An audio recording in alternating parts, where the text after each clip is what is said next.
There we go. Welcome back to Tokened Up. We're back real quick, like, now that everything has been revealed for the Venom set. I know Dylan's been very excited to get through this one, and we're going to start with the super rares. I know in the past we've done the one-shots and everything first, but I think we'll do those last, just so you can skip over to them if you care about them first. Sound good? Sounds good. Alright, we should be kicking off with the Venom Axe. Did you want this one or the Necro Spear? No, I'll take the Necro Spear, sure.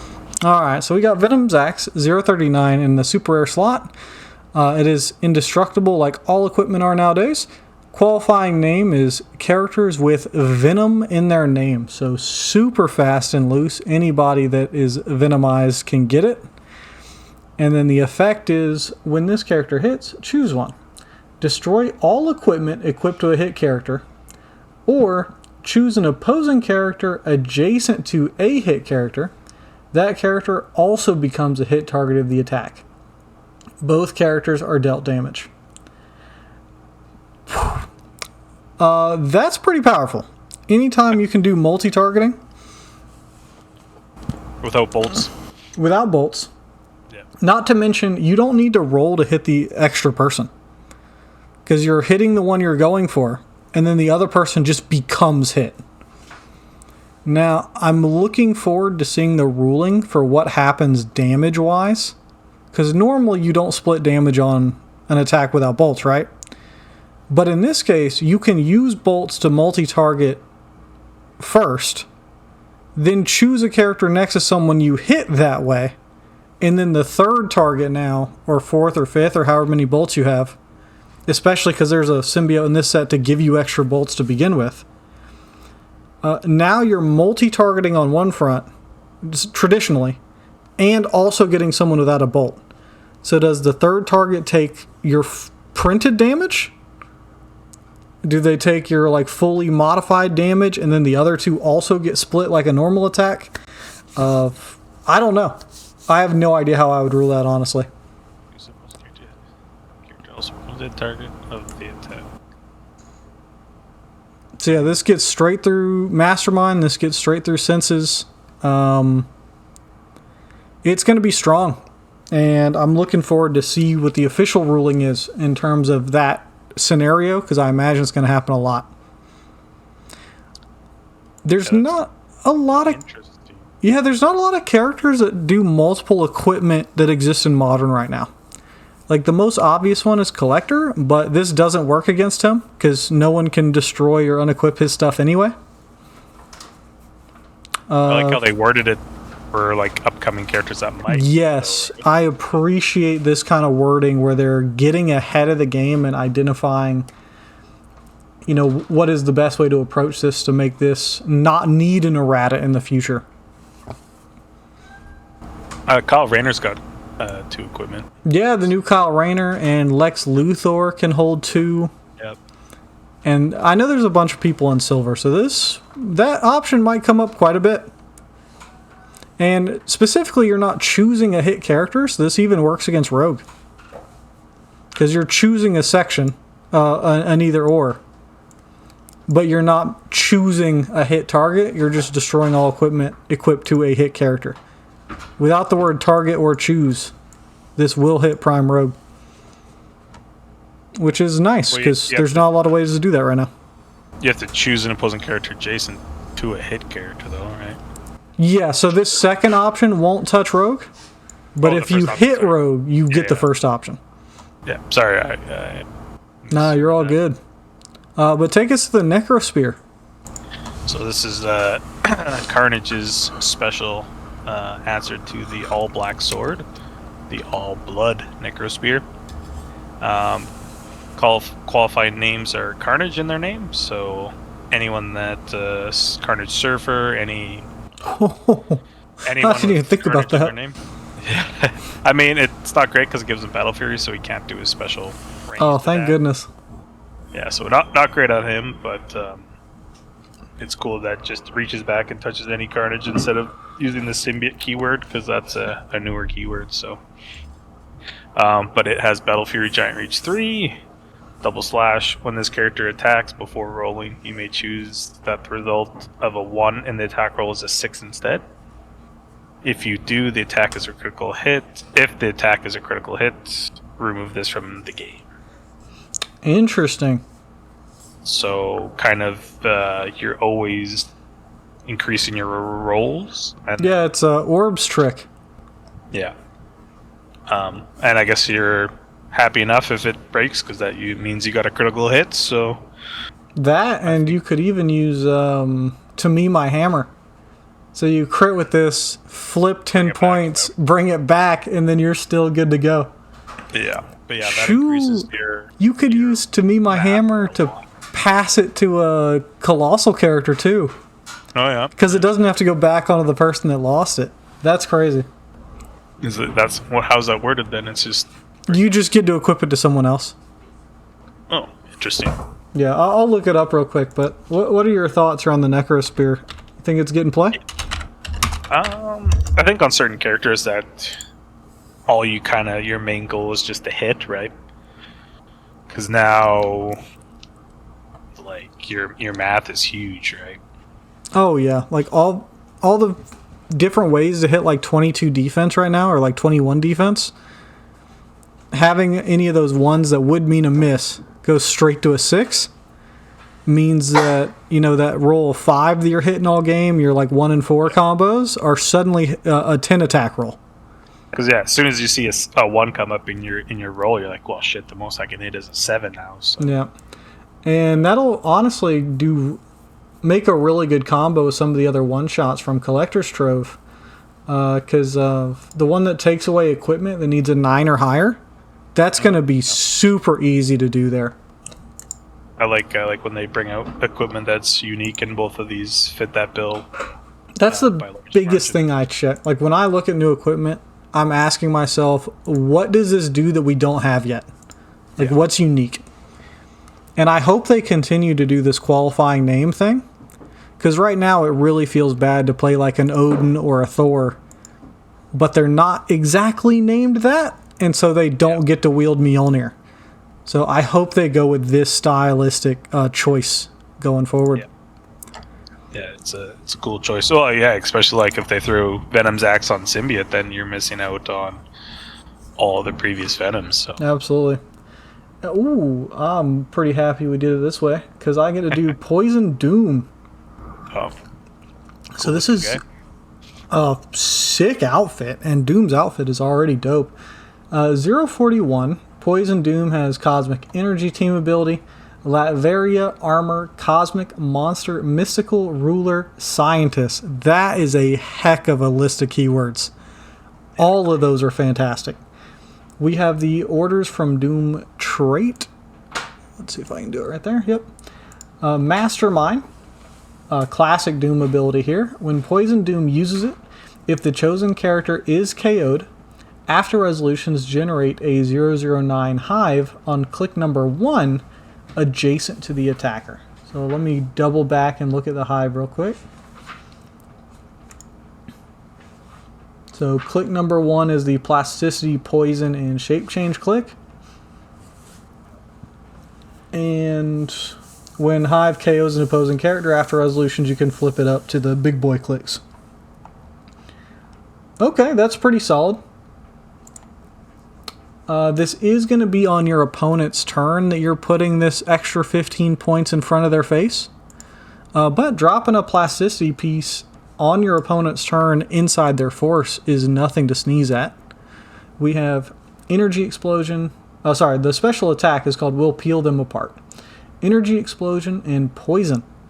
When Poison Doom uses either, opposing characters with the Cosmic or Symbiote keywords can't use defense powers. Very interesting. The Cosmic keyword is quite large right now. Right next to Herald and Scientist, it's one of the bigger keywords in Modern at the moment. Symbiote is, of course, going to be massive in this set, so if you pull this dude in Sealed, I think you're going to be laughing your way all the way to the bank. Yeah. And with extra super... Bolts, 5 range. Yeah, with extra super rares in the packs as well, like just per brick, we seem to be pulling one more super rare than we were in the past.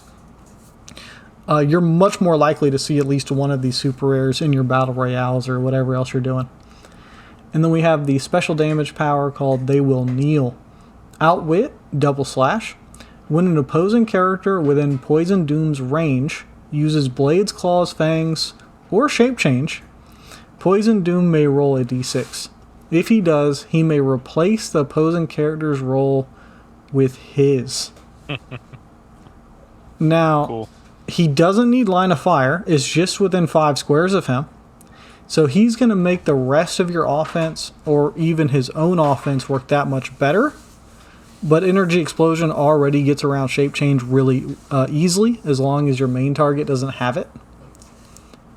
But that's a really nice defensive tool where if someone blades your face, you can just roll yourself and hope you don't both roll 6s. But on average, this is going to work really well for you. And then we've got improved targeting, hindering, and characters. We have 150 points for 9 clicks or 75 points for 6 clicks. So slightly more cost effective at 75. We have 5 range, double bolts. We do fly, of course, we're Dr. Doom. We have 8 speed running shot. We have 12 attack of that special energy explosion poison, 19 defense imperv, and 4 damage of that special outwit. That's pretty solid top dial. At the 75 point line, we start click 4. We lose our special attack power. We don't get it till later down the dial if you start at 75 and you start with Pulse Wave instead at 11 attack. Not ideal, but that's fine. 19 defense is now invuln instead of imperv, and then we keep this special damage power. We only get 1 click of running shot, then we go to sidestep, and at the end we go to phasing. In the last 2 clicks we get regen as well. And like I said, the back end of the dial we get that special energy explosion back. For a set that doesn't have a lot of support powers, this dude's a really cool defensive support piece. Especially at the lower line. And he's going to be really difficult to deal with this mastermind that's generating hive that he can keep masterminding to. And you can't exploit Bladesm, which everything in this set's wanting to do. Overall, pretty solid. What do you think? I wish he would have had 1 click of that attack power on his low line, but I see why maybe not. I mean, I guess it's only against 2 keywords, so could it be that crazy? That 75 points? Yeah. Energy Explosion, if it's not paired with some way to beat defense powers, typically isn't very good. Yeah. Like Pin Blast Energy Explosion feels great. Regular Energy Explosion, not so much. And he's a running shot piece with poison with no way to shoot out of adjacency. Yeah. So his whole kit... Combo. Yeah, his whole kit seems like it's in 2 parts. One where he's on offense, can shoot through characters through hindering, and then if you base him, he's got really good methods of staying alive, which is nice with Outwit, because it always sucks to like go out of your way, use an action to get your Outwit piece in place, and the next turn the other person goes, okay, kills your Outwit piece, or just slaps him off Outwit. Yeah, totally. Do you think he's going to make Modern play? I would say not, unless Cosmic becomes huge. I mean, it's relevant, but it's hard to put 75 points on your team hoping that you're going to match up against a certain keyword. And with his damage ability, it's very dependent on your rolls as well. So, not to mention this, They Will Kneel power only works on opposing rolls. So it doesn't make your blades any better. It doesn't make your shape changes any better. If they did, I could see him making a team, but 75 for just running shot of Pulse Wave with no benefit on the Pulse Wave is not a very good combo. Like you really want to combo this with something else. Speaking of, let me double check at the... Well, this one gives Battle Fury, so that definitely doesn't combo with Pulse Wave, thank goodness. Oh, it does weapons? Yeah, the Venom Max does, though. That's kind of cool. So you could Pulse Wave and then destroy someone's equipment, yeah. Yeah. Or randomly tag like one extra character in the pulse wave or something. But yeah, I'll let you take over Iron Man then. I guess we've hit Doom pretty good.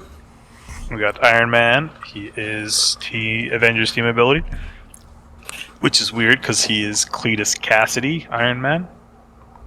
We are 042. I guess they already have a Carnage Iron Man, so maybe they didn't want to name him that. Avengers, Stark Industries, symbiote armor scientist. He has the symbiote physiology trait, plasticity shape change, double slash. If Iron Man is within 4 squares in line of fire of an opposing character, he cannot be triggered by ranged attacks. Solid. He has a special attack power for a couple clicks on his dial here.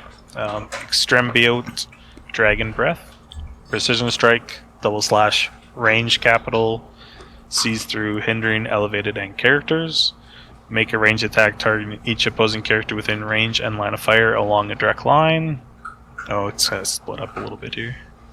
Yeah, so Or does it that would mean you choose a direct line from you, so one of the, 8 that are possible, and then you hit everything in that line with that improved targeting. Okay.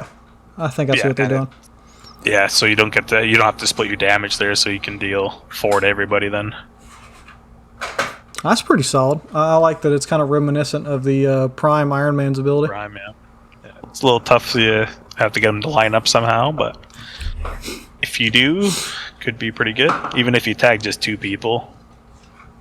Especially with Precision Strike, because you know you're at least getting something. Yeah, and 4 damage.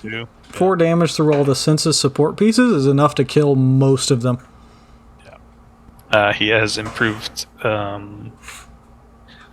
ranged attacks from adjacencies, so that's always nice on your ranged attackers.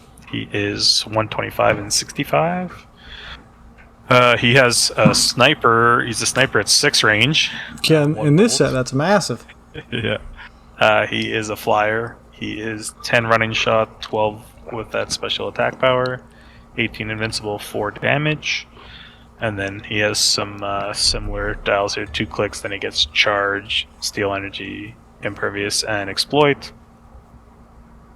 And then his lower line, he starts with sidestep and invuln, and then same thing, he goes to that charge, exploit, steal energy click. Oh, I guess he toughness there, so he gets the whole rainbow of defense reducers. He goes all the way down, pink, brown, gray, and tan or yellow, whatever you're calling toughness. Orange. Yeah, orange. Yeah, he's pretty cool. I just finished this storyline where Carnage gets this Iron Man suit mixed in with him. It was pretty cool. But he has big wings on it, so it's kind of sad to not see that on the sculpt. Oh man, that'd be sick. Yeah, this sculpt does look pretty sick for being the super rare. I will say, for interesting, as a person who's played quite a bit of the Prime Iron Man and still trying to put him on the map, you have to choose your sideline spaces through characters that have Stark Industries to be options for him. And this dial does not have a lot of powers that Iron Man's really looking for. Like, that Iron Man is primarily a range attacker, so your charge, exploit, steal energy isn't really ideal unless you just want that option sitting there for you. Yeah. But this Iron Man does really cool things on his own. Do you think you'd play him over that Prime, or the Prime just does too much more, or what do you think? I think the Prime just has... If you're already going through the hoops of trying to really lean into that ability, I think the Prime just does it better.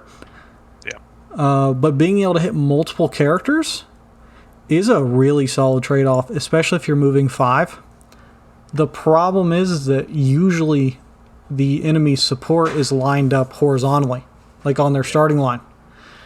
And so... That's pretty far. Yeah, that 6 range isn't helping you very much if you need to be on their starting line and turn around and shoot sideways. You really need to be able to move across this map if you're going to try to blow up the whole support and live the Disney World dream. Okay. For sure. But here's Poison Captain America. I don't know anything about this Poison storyline, but there are some really cool looking outfits here. This is the 043 Poison Captain America. Brute, great keyword. Cosmic Monster, Past and Soldier. Real name unknown. Interesting. We have the trait Poison Enhanced Shield. Poison Captain America can reduce penetrating damage. Fantastic trait to have. We have a special speed power called Relentless Pursuit. Running shot, improved targeting, elevated. Very Captain America-esque thing to have. And then we have a special damage power called Leading the Swarm. Leadership, when Poison Captain America uses it and fails, after resolutions, he may generate a 009 hive on click number 1, which is the same one Poison Doom was able to make. We have Improved Movement Elevated to pair with our Improved Targeting Elevated while we have the speed power. We have 4 range, double bolts, pretty standard for Cap. 80 points for 8 clicks of life, or 40 points for 5 clicks of life. And on 80 points, we start out with that special speed power at 8 speed, 11 attack precision strike, 1 click of impervious on 18 defense, and then we go down to invuln. And then we have that special leadership all the way down, starting at 4 damage, and then dropping to 3 pretty quick. The 40-point line starts on click 4. And the only real difference is that we have 6 speed instead of 8, and only 1 click of this special speed power. We lose Precision Strike. We go down to Invuln, and we just start at 3 damage. And then once we lose our special stuff, we're just Sidestep, Poison, Toughness, Close Combat Expert. Pretty cool, honestly. You don't see the 40-point line thrown around very often. Yeah, definitely solid for 40. Cool at 80, but yeah, just... I don't think he's doing enough for 80 points. Yeah, running shot and only moving 3 squares is a little bit tough. But at 40, I have no problem throwing like a glider on this dude or something. That way he's got 1 extra speed, you give him flight, you give him precision even on the lower dial, and now he's a 20 defense from close. This might be the only version of Captain America I've seen without energy shield deflection baked into it somewhere. Yep. But reducing pen the whole time is super nice. And I see a lot of this poison sub-theme generating these hives. But if that's the only payoff, I don't know if that's enough. I need something else to really like get this machine moving. Because so far I'm seeing the generation. I'm seeing, the plasticity poison tie down. But like, where's my win condition? How do I crank this up another notch and really put some gas in this engine here?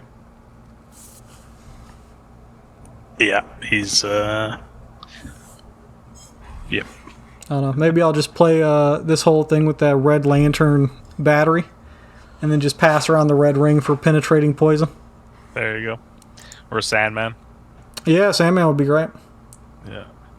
Alright, next up we got another shot at Malekith. I think the last one we got was War of the Realms, which was also a tragic Malekith. I don't know why they hate this guy, but let's take a look at why this guy is... He's unique too, so I'm curious. Tough luck.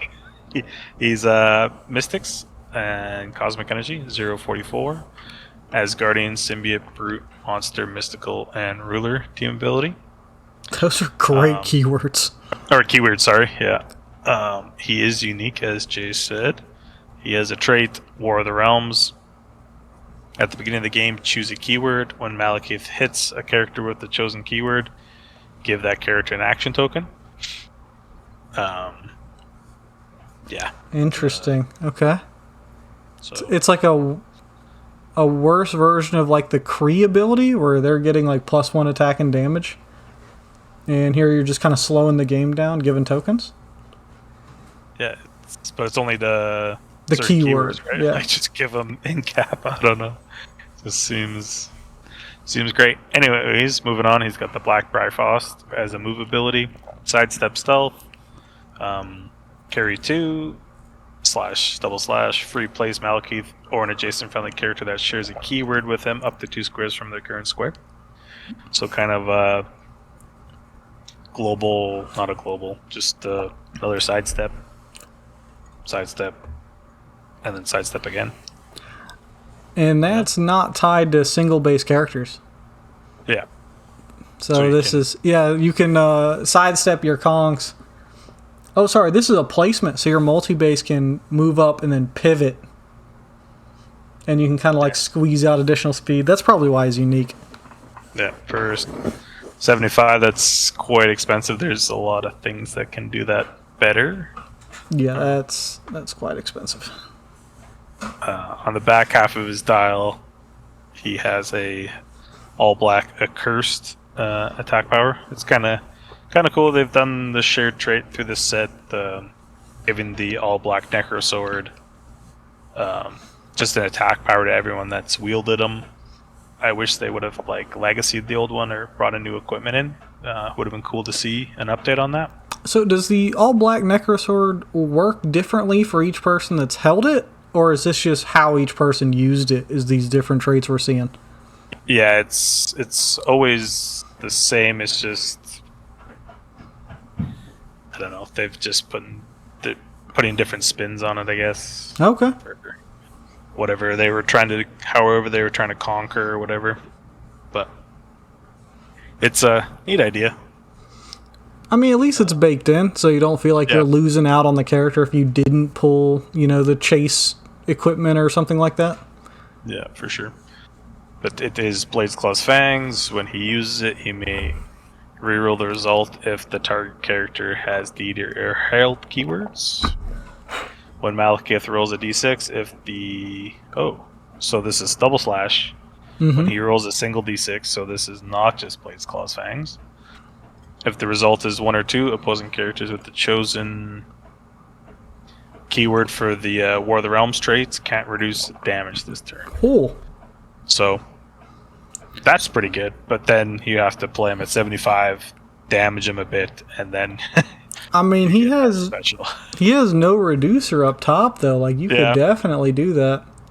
And then you lose your sidestep. So I guess you could in Disneyland. You could play him, get your sidestep, move your big guy, and then damage him to get this this special reducer thing, and then just hope you roll bad to get it. I guess, right? You got your shape change. You have your willpower, blades. You don't even have or something. Yeah, he doesn't even have willpower when you get that. Because he's regular size, right? I guess he would if he's... Cosmic.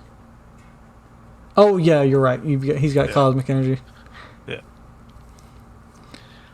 But just an awkward style, right? 130, you think you'd have that Blades power and a charge, and then his lower line, he'd have that kind of movement thing. It's just...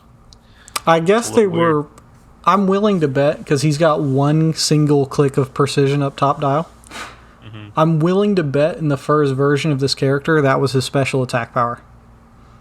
And then they realized that if you play against a theme team, and you open the gate turn 1 with this, and their whole theme team can't reduce damage, and they just get alpha struck off the board, that they were like, let's just change that to precision. But 130, because that's super powerful, turning off damage reduction. Because it's not even you can't use these powers, it's just you don't get to reduce damage anymore.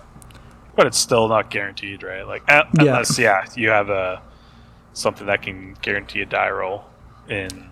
That and... I guess it would have to be willpower, right? Well, because you've got willpower to do this, and you've got the Legacy Madam Web that can generate the different dies on her cards and replace yours with hers. So she could guarantee this really easily for just 30 points. But that's only for senses though.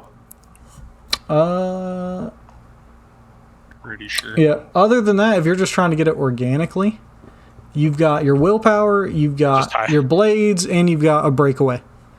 With this character, I would happily move into someone and then try to sidestep just to get another chance to roll this if I hadn't already. Yeah, it's definitely, if you roll that, that's pretty amazing for sure. Anyways, let's look at his style here. We are 5 range, 1 target, 130 points and 75. He does have the flight ability. He is an 8 with that special movement power, 11 precision, 18 imperv, and 4 damage outwit. He quickly loses that to Mastermind, picks up Range Combat Expert, and Pulse Wave on his lower dial. Goes down to a 6 movement on his lower, 10 attack, 19 Mastermind, and 3 Range Combat Expert. 2 clicks, he gains Sidestep, loses a special movement power, gains that special Blades, and then he goes to Invincible and Shape Change. And then drops down to Invuln the last couple of clicks there. So you get 9 clicks for 130 and 75 for 6. Yeah, very interesting piece. It does some stuff, for sure. I bet you this is going to be one of those that just sits in the back of your collection for a long while until someone figures out a cool way to do it. And then you bust him out for one game and he goes right back into the back of the box. The sculpt looks crazy, though. Oh, yeah. Like, I don't know anything about this dude, but just looking at this outfit, and I've said that a number of times for this set. Like, Venom just has a cool aesthetic. Yeah, you need to read some Venom. Sounds like it, dude. I'm just a fan waiting to be made. But I'll take us to Meridius? Meridius. 045, another unique ring here. Symbiote Future Monster Past Ruler. Symbiote Physiology is the first trait. We've seen this a bunch of times. Plasticity Shape Change. You can't shoot him if there's a character within 4 of him. We have a special speed power that's only available on our high point line, which is going to be Sidestep, Double Slash. At the beginning of your turn, you may place Meridius and another friendly character with the symbiote keyword in each other's squares. So a little switcheroo happening. And a special damage power that you won't get at the high point line until you've taken some damage, but you will start your low line with it. At the beginning of your turn, if no d6 is on Meridius's card, you may roll a d6 and place the result on his card. Double Slash. When a character within range attacks or uses Shape Change, you may remove the d6 from this card and replace a die in that roll with it. Oh, this is the Madam Web ability we were just talking about. We have 5 range, 1 bolt, with 2 point lines, 95 points for 7 clicks, or 50 points for 3 clicks. Not very efficient in terms of overall health, but really cool abilities to make up for it. 3 clicks is tough. 3 clicks is a little tough, but we do have reducers the whole time. At 95, we start with 8 speed with that special sidestep and swap technique. A naked 12 attack, 19 defense, invincible, and probability control. If this is the super rare you pull in your pack, this is one of like the only ways you're going to have prob in this sealed. And then the low line is 8 speed charge, 10 attack blades. We start out with invulnerability this time. And we get the special power right out the gate. Overall, pretty cool. The Garden of Time. I could definitely see this getting a decent bit of play in silver for sure. Anything... Dice manipulation is always huge. Absolutely. Yeah. Especially if you have a really cool gimmick. Because if you take 2 damage at the top of your line there, you do have to do it through Invincible, so it's going to have to be unavoidable. There are 2 clicks where you have both the special speed and you have the Garden of Time damage power. Yeah, the Disney dream. Yeah. That's it. Buy your ticket now.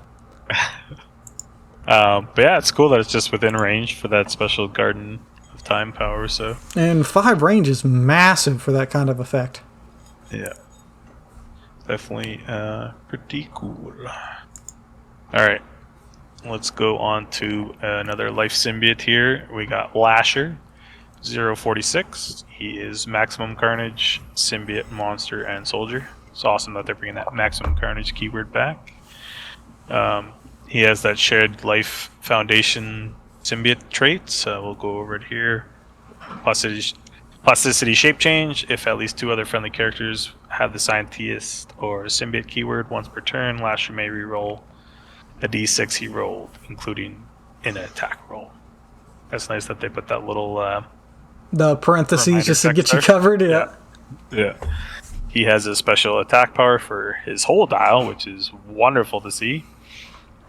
Symbiote Tendrils.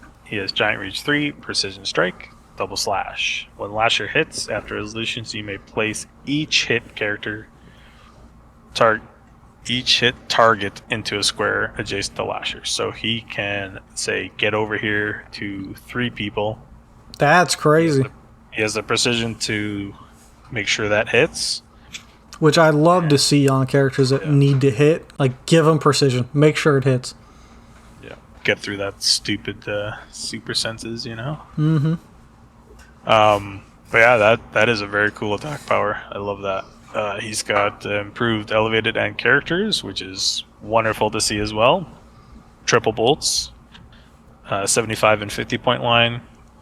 On a 75, he is 8 charge, 11 attack with that special damage power, special attack, 18 reflexes and perplex, which is also rare in this set. His 50 point line, he is 6 speed sidestep, keeps the reflexes and in power. Then down dial he gets flurry and battle fury. He is 7 clicks and 5 for his 50 point line. So I'm assuming that there's 1 to 2 more of these guys because it combos with the Life Foundation symbiotes that we saw earlier, right? Phage, I think, was one, and I think Riot was the other. Total. There's 4, okay. Yeah. And they all have the soldier and symbiote keyword, so it looks like they're all going to be able to pair with the Rex Strickland to give all of them flurry as well. I'm really kind of liking these baked-in archetypes that they're giving us. And it seems like this is going to be a really fun one. Especially when they design them to be played together like this. With that flurry hit, you can whip over 6 people around you, just to round yourself. Like charge 4, giant reach 3, flurry. And you could even perplex up your speed to get an extra. Like, you're moving across that map to get these attacks in. They did a good job with this one, for sure. And then I'll hit Agony here. This is 047A, which means we are going to have a B side. Maximum Carnage, Sentinel keyword. That one's weird. Symbiote, Thunderbolts, Monster Soldier. Real name Leslie Gisneria, I guess. I hope she's not actually alive to hear me pronounce her name. Life Foundation Symbiote. So this is she combos with Lasher then. This is the same trait. Plasticity, shape change. If at least 2 other friendly characters have Scientist or Symbiote, once per turn, reroll the d6. Once per turn, Agony may reroll a d6 he rolled. Interesting. I would not have assumed this one's gender, but that's cool. That's definitely a misprint. Hey, that's dope. Like, I'm here for it. Symbiotes are just built different. Symbiote Acid is a special attack power that we get the full dial here, which is poison, double slash. When Agony damages an opposing character with an attack or poison, after resolutions, deal that character 1 penetrating damage. That's a pretty cool attack ability, which means you're really going to be able to combo that if someone starts the turn next to you, or Lasher places someone next to you, then you poison, which will effectively be 2 damage if you can get through them with the poison. Yeah. And then you still have your attack. That's pretty dope. And then here's your support piece for the set, because we have the special damage power Corrosion, Outwit, and Perplex. When Agony uses either, she may only target a character that was damaged this turn. So you're going to have to be aggressive with this team, get damage in, and then once that first hit is lined up or Agony's landed a poison or something similar, then you can take away the defense powers, perplex up attack or subtract defense, and really put the pedal to the metal. I don't know how flavorful that is for this squad here, but I imagine it's pretty on brand. Improved movement elevated and improved targeting out of adjacency, which is perfect because she's 75 points. This is the only one without 2 point lines, which is interesting. Yeah, I was waiting to mention that. I got you. 7 clicks of life here. We've got 8 speed running shot, 12 attack with this special poison. 18 defense willpower, and then 3 damage for this special outwit or perplex. So why do you think this one is only at 75? I have no idea. Maybe they thought the attack power was a little bit too much.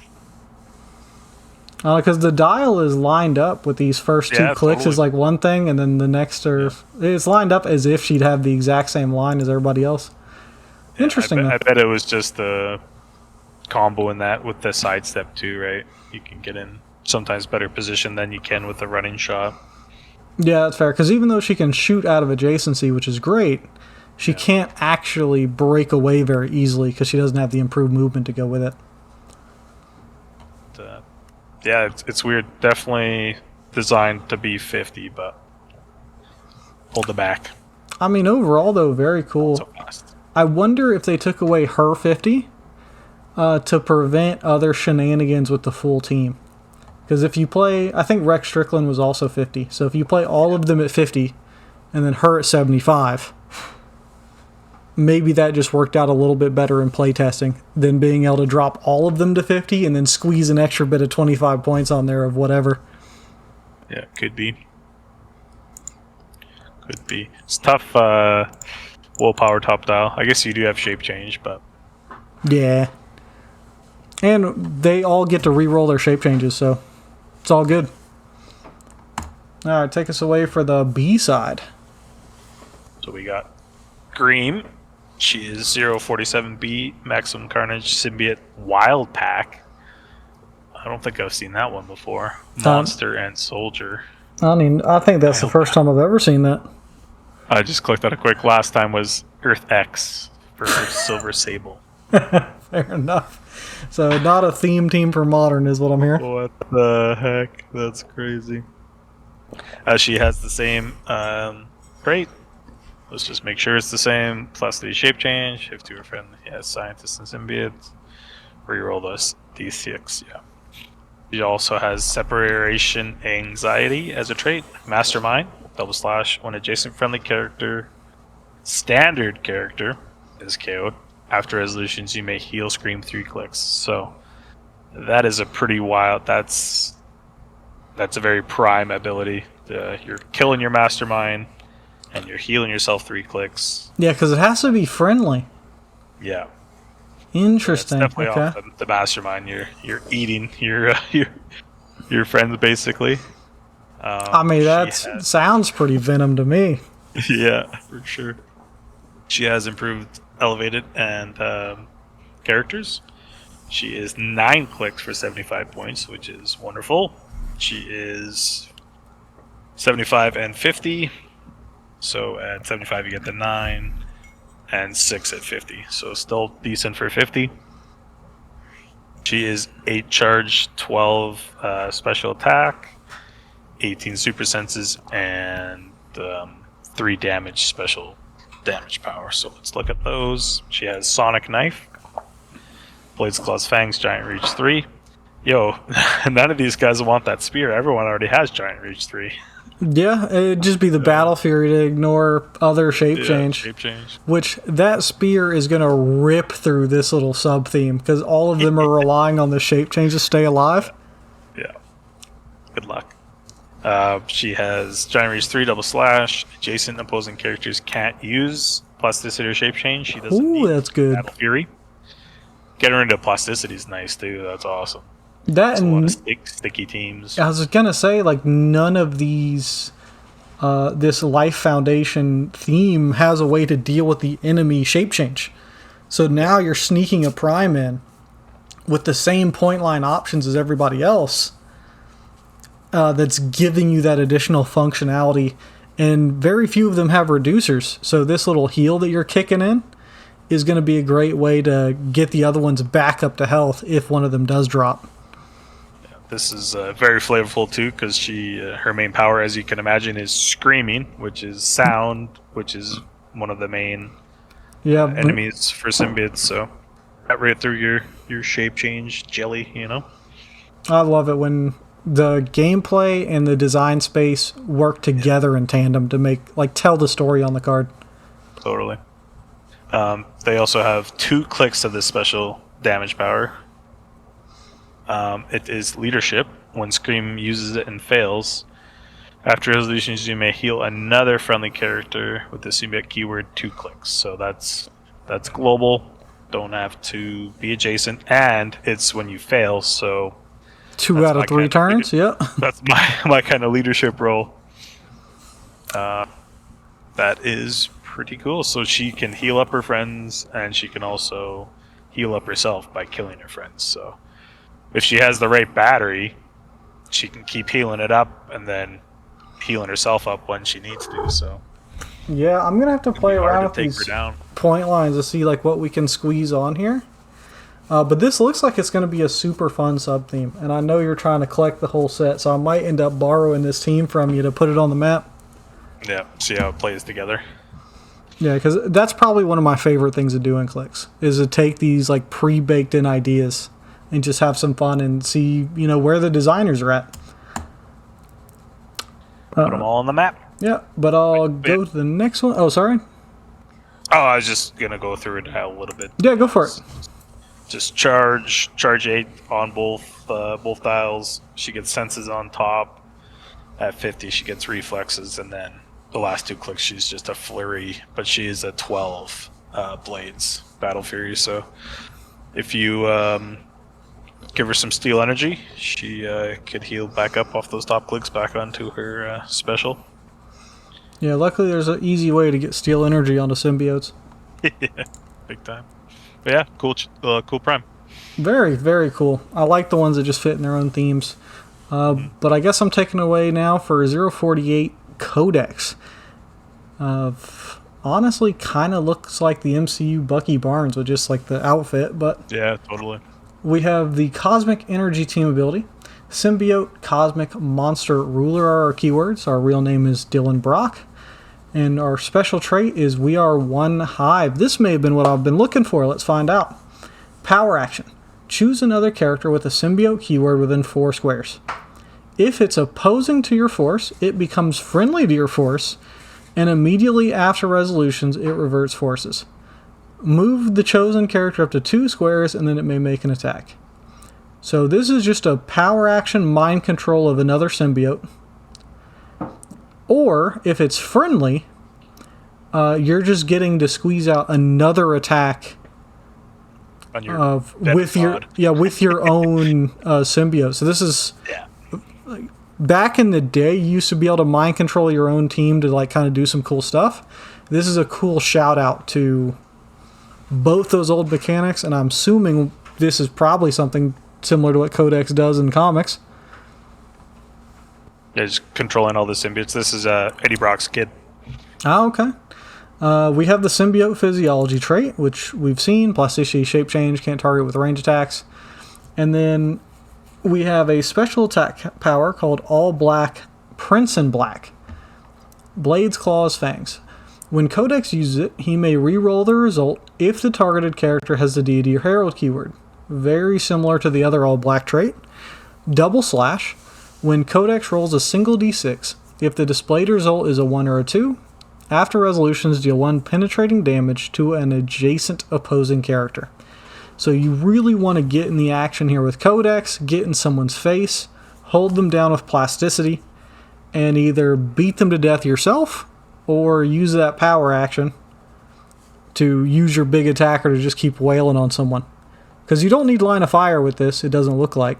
Yeah, you're just choosing someone within 4 squares.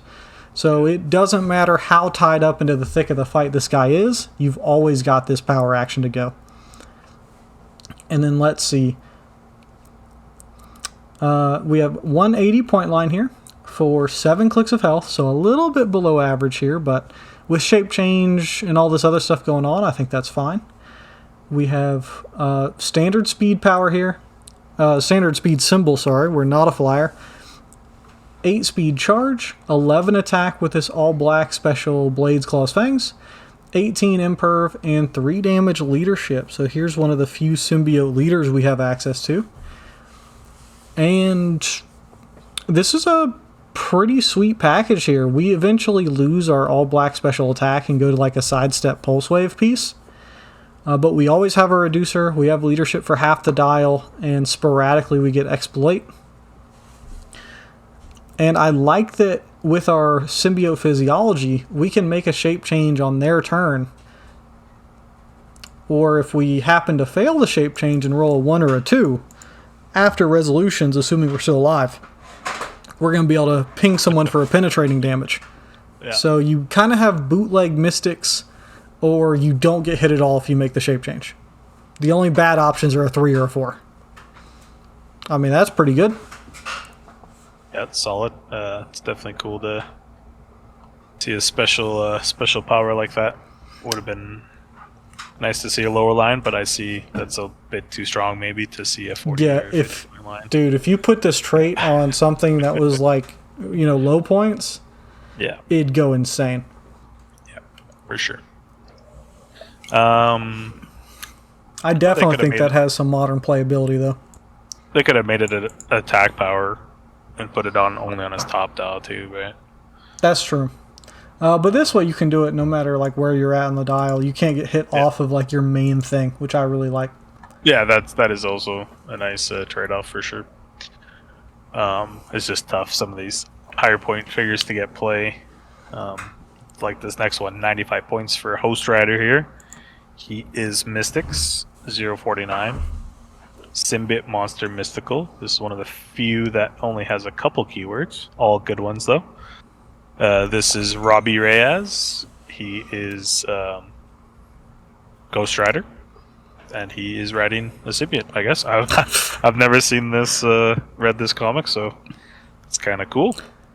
See, I could be mistaken, but I thought fire was like one of the weaknesses of symbiote. Yeah. Am I mistaken here? Sound. Okay. Fire and sound. So, not sure what this combo is. Maybe it's from a future storyline. I don't know. It's definitely interested to find this one out here. Plus, he's got the symbiote physiology trait, so shape change can't be targeted from range attacks. He has a trait, Feed the Hell Charger, which is his dodge charger that he never has in his sculpt. Maybe 1 year for. I was checking. Exclusive. I was checking to see if this is a 1x2 sculpt or not, to see if he may have the mount underneath him. Yeah. Oh, that'd be sick if he's like on the hood of it. Mm-hmm. Yeah, they would. Can't be Robbie Reyes, but I guess they did make the surfer one in Wheels of Vengeance was sick. But yeah, just not the charger. He does have traded charge though, so that's nice. Because it's the Hell Charger, so he's got charge. That's like terrible. When Host Rider KOs an opposing character, after resolutions, heal him 1 click and remove all action tokens from him. Okay. That is very nice. He is. Well, we'll hit his damage power here. Penance Kiss, Exploit Weakness, Double Slash. When Host Rider attacks characters that took damage from his Mystics team ability since your last turn, can't use Mastermind, Shape Change, or Super Senses. Oof. That's a cool ability, but the name of that just makes me feel violated. He's got the big tongue out there. I'm not here for the Venom tongue penance kiss. You can keep that away from me. He is 95 points for 8 clicks. He is 10 movement, which is nice. Flurry, 12 naked attack, 18 invincible, 3 damage naked. He gets that special damage power near the once he gets hit twice. Then he gets Steel Energy and Flurry on his back dial. There's a couple clicks of toughness near the end. Pretty cool. I really wish he would have started with this special damage power, especially for 95 points. Yeah, it looks like the dream is you charge in with your 5-speed charge, do your flurry, they hit you back, take mystics from it, and then now you're on your steel energy and you do exploit. Yeah. So it's kind of like completely self-contained. But I'm noticing how many characters in the set have naked attacks and naked damage floating around quite a bit, which is kind of wild. You don't see that very often anymore. A lot of blank dials. It's not great to see you give me leap climb or something on there, Yeah, I mean, I guess that most of these will have shape change baked in, so like they have something down there. It's just weird to see a bunch of just white squares. It is for sure. But cool figure. I'm excited to play him in sealed and maybe. Oh, this dude's going to be a terrorist in sealed. Because there's not a lot of Invincible floating around. So unlike last set, where Mystics was everywhere, but so were a bunch of people that ignored it or reduced it, there's not going to be a lot of people that can just flurry into a Mystics character and be fine.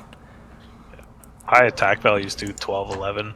Yeah, so I think he's going to be an animal if you pull him and you're sealed. Big time.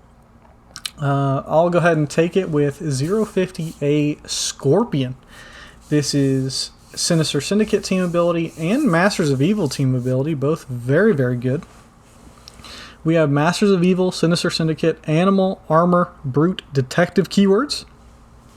Most of those are pretty solid. This is, of course, Matt Gargan, as I've learned from the previous go-through. His trench coat. Yeah, the trait is Wall Crawler. Leap climb, / free, place Scorpion in a square of different elevation within 4 squares in line of fire. I love that they're giving him Wall Crawler. Not even renaming it, just... Yeah, I love it, because I don't know if this is true or not, and I don't know if I said this when we did it our previous one, but I understand that Scorpion was made as like the primary antagonist of Spider-Man, because scorpions are one of the few things that eat spiders, apparently. And he was supposed to just be stronger, faster, and do all the things that eventually Venom did instead. And so I like that they're keeping that theme here of giving him leap climb and, still letting him keep up with Spidey's. Yeah. We do have the Tail Sting, Special Attack Power, Giant Reach 3, Poison, and Quake. Important to note that Poison does not normally combo with Giant Reach. And then when Scorpion uses Poison, he considers characters he hit this turn to be adjacent to him. Okay, so if he hits you out, does this Quake, which does work with Giant Reach, obviously, he can then also poison out that far, assuming he hits you. So, pretty cool combo. We have the Stillwell's Enhancement Special Defense Power, which is Super Senses and Toughness. At 50 points, it's the only option for him. He's 7 clicks long. 3 range with 1 bolt. I like that. He's a Giant Reach 3 or 3 range, so either way he's hitting you with the tail. Very thematic. 8 speed charge, 11 attack with this special Tail Sting attack power, 18 defense of this special Senses and Toughness, and then we have Battle Fury down there. After 3 clicks, we swap it a bit to Flurry, Precision Strike, Combat Reflexes, and Close Combat Expert. I really like seeing Close Combat Expert comboed with Sinister Syndicate, because you can usually borrow a 12 from someone, and then now you're going up to a 13, which is considerably better than a 10 or an 11. And then the very last click, we get our special attack and defense power back. I like that he's 50 points to be able to play with the other Sinister Syndicates. Seems a little bit out of place in this set, but I guess it's Matt Gargan, so this is where he's supposed to be. And we've... Sorry. I was going to say, and we've gotten a sprinkle of different Sinister Syndicate throughout the last couple of sets. Because we got Rhino and Smash and Destroy, we got Spot, and the rest of Sinister Syndicate previously. So I think that he is probably going to find a place somewhere. He already has Charge, so he doesn't need Rhino too badly. So any Sinister Syndicate team where you've kind of slotted Rhino in, I'm sure Scorpion would be able to swap in instead. And maybe this would be a good combo with the with some of the previous Doc Ocks, which really don't make the cut in Sinister Syndicate anymore, because most people are leaning towards the Poison, the Sandmans, the Spots. Well, and he fits in with that with the Poison, right? Oh, that's true. He does have that big Poison, so maybe he's going to be the front line for that team. I could totally see that too. Yeah, just an efficient attack, right? 50 points, 7 clicks. Because you don't see this kind of like health line outside of starter kits anymore. Yeah. Like, he's got crazy movement, right? Like, he's getting there. 4 squares, and then 4 squares movement, and then 3 giant reach. So he's almost full map himself. Yeah, so I'm gonna look forward to seeing him on the map and see how well he plays out, because it looks like he's a self-contained package, and the Sinister Syndicate really like characters like that, especially at these low 50-point lines. He's not doing anything crazy. He's just sturdy, efficient, and yeah. I wish he would have brought something. I guess his big range poison's kind of unique, but oh, that is true. Most of the Sinister Syndicate give the other Sinister Syndicate something. Like most of them are team players. Too, yeah, the originals. Yeah. So I suppose the only thing he's really bringing to that party is Masters of Evil. So he's effectively sharing a +1 attack by subtracting their defense. Yeah. But that only works if you've got other close attackers that can keep up with this guy, because he's moving across the battlefield with this leap climb and wall crawler trait. Yeah, good luck keeping up. Yeah. But very cool. Up next we have Matt Gargan as Venom. So he got the symbiote during the Dark Reign event in Marvel, where Norman takes over and makes his Dark Avengers. So he wears the symbiote and becomes kind of like the Venom of the team. Mm-hmm. I do believe they call him Spider-Man, though. He has the symbiote physiology trait as well. He has the Sinister Syndicate team ability. He is 50B Prime, Dark Avengers, Sinister Syndicate, Symbiote, Thunderbolts, Brute, Detective, and Monster keywords. He has a special trait along with his symbiote physiology that's called the Sinister 12. Bring all your sinister friends, so we're having a party. Mm-hmm. He has, when a friendly character with the Sinister Syndicate keyword is KO'd, including Venom, after resolutions generate a character with the Sinister Syndicate team ability, keyword from your sideline on its last KO click, adjacent to an opposing character. This game, the generated character isn't scored when KO'd, and this is protected pulse wave. That means you can load up your sideline, and then anything you have that can get generated or low point Sinister Syndicates, you can just have them get KO'd and bring in your friends from the sideline. Have your, instead of your Sinister 6, you can have your 12, you know? Yeah, this is one of the few characters that I did see, because there was a Facebook post on it talking about comboing this guy with the Silver Doc Ock with the arm tokens. Because if you notice, this trait is not once per game, and this trait is not restricted to standard characters.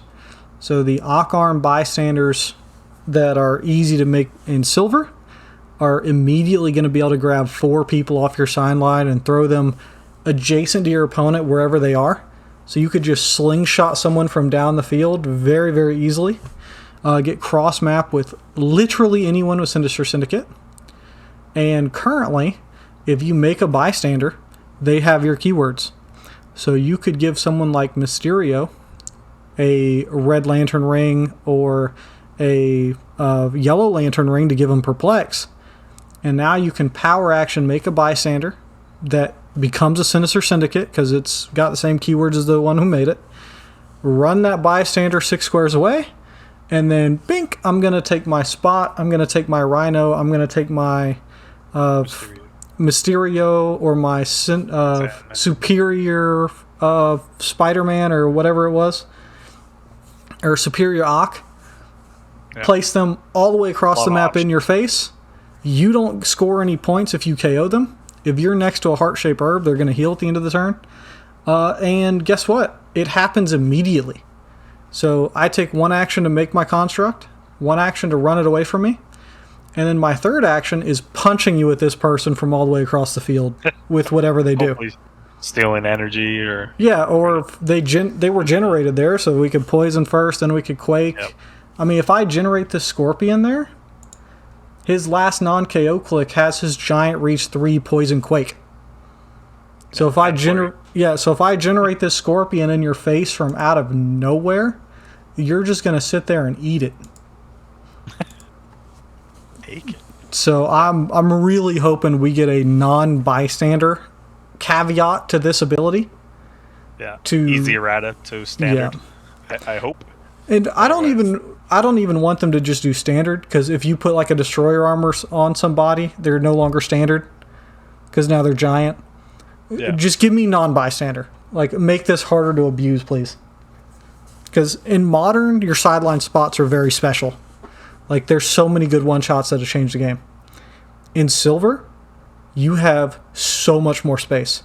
You can get belligerently dumb with this ability in silver. Because imagine you throw this Scorpion across the map, and then, you're not a theme team. Maybe you, like, snuck a Tri-Sentinel or something onto your team. And then you were like, I'm going to go ahead and Crimson bans him as well. So he just myrtleized your whole team, and you can't touch him anymore. Like, it can get a little bit ridiculous. So I'm hoping this gets addressed. And if it doesn't, I'm hoping someone breaks it all kinds of ways so I can have fun with it too. Okay, so now that we've looked at the trait, which is worth playing for just that alone. Yeah. He does have improved movement elevated. He's a 75 and 50. He has a special attack power on his starting dial, and then later down on his 50-point line, which is Venomized Tail Strike. So he has Giant Reach 3, Blades, Claws, Fangs, Poison, Double Slash. The first time Venom deals damage each turn, the damage dealt is penetrating. Solid. That's a little tough for a Prime to be like, oh, he has Exploit sometimes. I mean, I guess it works for his Poison as well, right? Yeah, but if you do it for Poison, then you don't get it for Blades, because now they've already taken damage. Yeah, it's like, what are we doing for our Prime attack here? Like, no, we got the Prime ability in the trade. Yeah, everything else is gravy. Yeah, fair enough. It's just they could have given this character a completely white dial, just nothing on it at all, and he still would have been worth the Prime slot. Oh man, fair enough. Starts with 10 speed charge, 12 attack with that Venomized Tail Strike, maybe Exploit, maybe Pen Poison, 18 Invuln, 4 Battle Fury. Then on his lower line, he has Leap Climb, everyone's favorite move ability, 11 Super Strength, 17 Invuln, and 3 Battle Fury. It takes 1 click, and then he gets that attack power back. He gains charge on the end, goes down to toughness, and shape change. With a Norman TK, you're getting him out 4. You're charging for 5. You're now on score 10. And you have Giant Reach 3 to boot. You'd have Precision Strike from Norman. You'd have Exploit, because this is your first time doing this attack. And you have Battle Fury. How's that for your Prime Alpha Strike? That's pretty good. You may as well turn that person upside down for their lunch money. Like, the first person you hit is going to feel that. I kind of would like to have Quake. I could see it, yeah. Because then your Pen, Quake, Precision. That's not even adding on to something like Animal Man, where you can just go hypersonic instead. That way you can 10 speed hype and then hit the blades. That's gonna be nasty. Roll a 2, It's all good. Yeah. You ready for the real Venom? This is one of the first chases we've seen, and the sculpt is amazing, but I'm a little underwhelmed by Big Venom, unfortunately. So, this is... Turn me around. I've looked at it briefly, mostly because I knew you were upset about it. So this is the 051 Chase Venom of the Venom set. This should be the big boy, and the first chase that we're looking at altogether. We have the Sinister Syndicate team ability. We have the Sinister Syndicate, Symbiote, Monster, and Reporter keywords. The Symbiote 6 is the trait, different than the Symbiote 12 the Sinister 12 from before. Friendly characters with the Sinister Syndicate keyword can use plasticity and shape change. So this is the kind of Sinister Syndicate team up we're looking for, because most of them give abilities to other syndicate members. Dude, I'm struggling with Sinister Syndicate Tongue twister Symbiote, here. bro. I'm getting brutalized. Too many S's. Double slash. If Venom is within 4 squares in line of fire of an opposing character, he can't be targeted by range attacks. So this is the standard symbiote ability we've seen over and over and over again. But this time he's giving plasticity and shape change to everyone else that shares the keyword that he cares about. See how I avoided doing it again? Our next trait is just the alien. Opposing characters within range decrease the result of their super senses rolls by -1. When Venom attacks, characters with the Spider-Man family team ability can't use super senses. That's really good. That's As it should be. yeah, that's quite good. Literally what Venom does. It is specifically with that ability, not can use. So if someone's a team player and they're just borrowing it, they still get to use the bonus. But you still reduce theirs by 1, so you kind of cancel it out anyway. But that's quite good. And then we get a special attack power of 1 click down from our low line. So we don't start with this in any way. It's just in the middle of the dial. Called Come Here Little Spider. Knockback, double slash, capital close. Choose an opposing character within 4 squares in line of fire. Place that character in a square adjacent to Venom. Then make a close attack targeting that character. Really cool ability, because assuming you're on one of these clicks, you're going to be able to snatch someone from 4 squares away from you, put them behind you, which is now 2 more squares you've moved them, so they've gone 6 squares now, and then if you hit the attack, you are now knocking them back 3 more squares into your team. So I'm definitely seeing a combo here going to happen where you get punched back into a group of Mysterios and then you find yourself in the wrong neighborhood as you just get poisoned to death. But how do we start with my special abilities? Yeah, let's see how we get there. So we have improved movement elevated, 75 points and 50, the standard cookie cutter Sinister Syndicate split here. We got 8 clicks at 75, 6 clicks for 50. 3 range, 1 bolt. We're starting with no special powers at all, so you're going to get through Halt Mutant just fine. 10 speed charge, 12 attack super strength, 18 defense invuln, and 4 damage perplex. At our lower line, which starts on click 3, all the same powers, we just lose 1 attack and 1 damage, so 11 attack for 3. And then once we take 1 damage and go to click 4, that's when we get sidestep. That's when we get our special knockback power, and then we lose the reducer entirely and go to combat reflexes and exploit. So overall, as is, it does hurt not seeing the special power up top. There are a number of one-shots that can do the 1 damage for free if you want to, which I imagine is going to be the easiest way to do it. I'm smelling a spectral armor on the horizon for this guy. And then the problem is, though, is that you're severely limited in your range now because you drop down to sidestep. But if you combo it with Rhino, who gives all the other Sinister Syndicate charge, you now have sidestep into charge combos with this close, and you can get kind of creative there. But this is going to be a chase you're going to have to work for to really make it happen. If you're trying to do these set plays. Dude, so I feel like if you have this Venom on the map, you're like hitting the Tom Brady, like flashing hand signs to the rest of your team. Like, we've got a set play coming up. Let me just pour half my cup into this one play. Yeah. Here. Now, granted, just missed the attack. Yeah, missing that attack is going to be brutal, but I'm assuming you've got a lot of other Sinister Syndicate here, so you're going to have precision from Norman. You're going to be able to TK it out there. You may have charge from Rhino. It is nice that you do get to place him no matter what. Yeah, like even if you miss, you're still hitting him with the come over here, put him behind you. Like, it sucks looking at Lasher and just seeing him having this whole dial. He can place 3 characters, right, instead of just 1.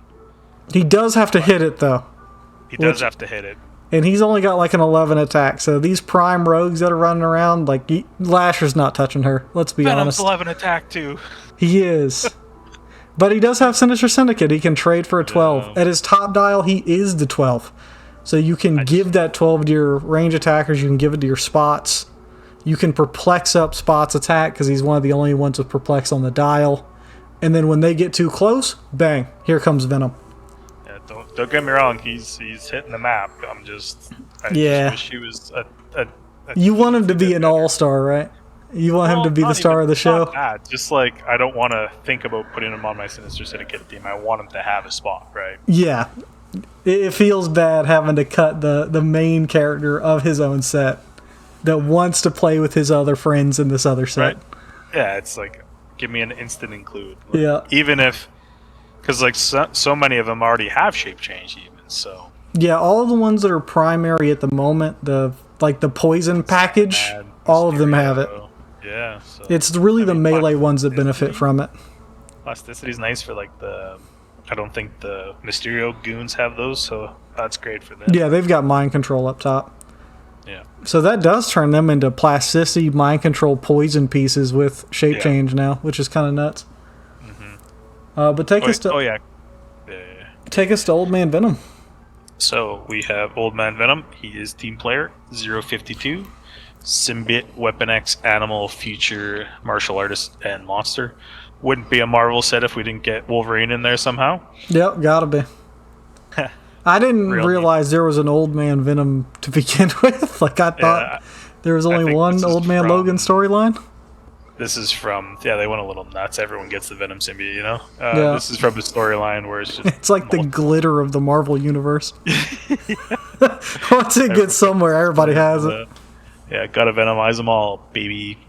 But yeah, it's definitely an alternate storyline for sure. He has a trait. He has got a couple traits. Multiversal resistance. The bystanders on this card are resistance. At the beginning of your turn, Old Man Venom may generate a resistance bystander that hasn't been generated this game, so you cannot just keep bringing them back. You get 3 of them. We'll take a look in a second here. Double slash when Old Man Venom would be KO'd if friendly resistance bystander is on the map. Instead, turn him to click 7 if you do KO that bystander. Protected pulse wave. Interesting. So it's basically a range mastermind, but only if you would die from it. Yeah. But that's pretty cool. You kind of have 3 lives if you... Yeah, you force them to have to deal with these guys. Yeah, so we look at the first one here. We got Ant Venom. He is 5 plasticity, 10 poison, 18 super senses, tiny. We have Rocket Venom. He is running shot 6, 11 energy explosion, 18 ESD, 2 damage. And that one's a 5 range, yeah. Yep. And then we have a Wolverine. Looks like Laura Wolverine. She is Flurry 8, Blades 11, 18 reflexes, and 2 damage. So pretty decent. Yeah, not bad bystanders. Classic bystanders. He has improved movement and improved elevated. He has another trait, trait of leadership, which is how you want to see your leadership. You want to not just have a couple clicks of that. He has double slash at the beginning of your turn. Healed Old Man Venom 1 click, so that's nice. Little healing factor still there. He is 75 points for 7 clicks. Charges whole dial except for his last click. Blades half the dial. Quake half the dial. He starts with 12 attack. Oh, he keeps 12 attack the whole dial. Yeah, he's just a big 12. With team players, you can send that over to people that need it if you have the team ability. We'll have to see that. That's amazing.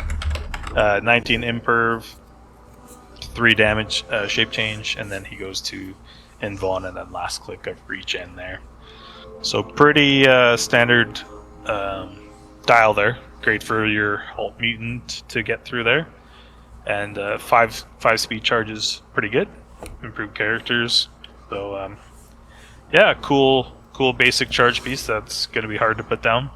I will say that I think, and I'm going to hit this search to check, Yeah. Yeah, Falcon and Redwing have the martial artist keyword and the animal keyword. That's the one that can keep bystanders alive on a 50-50 if they would be KO'd. So there's a little bit of spice and silver here. Yeah, that is. If you're willing to build around either animal or martial artist, because I think this old man has animal, right? Yeah, he's got animal. Yeah. So that's kind of spicy, right? Oh yeah, because it's Black Panther. Black Panther, yeah.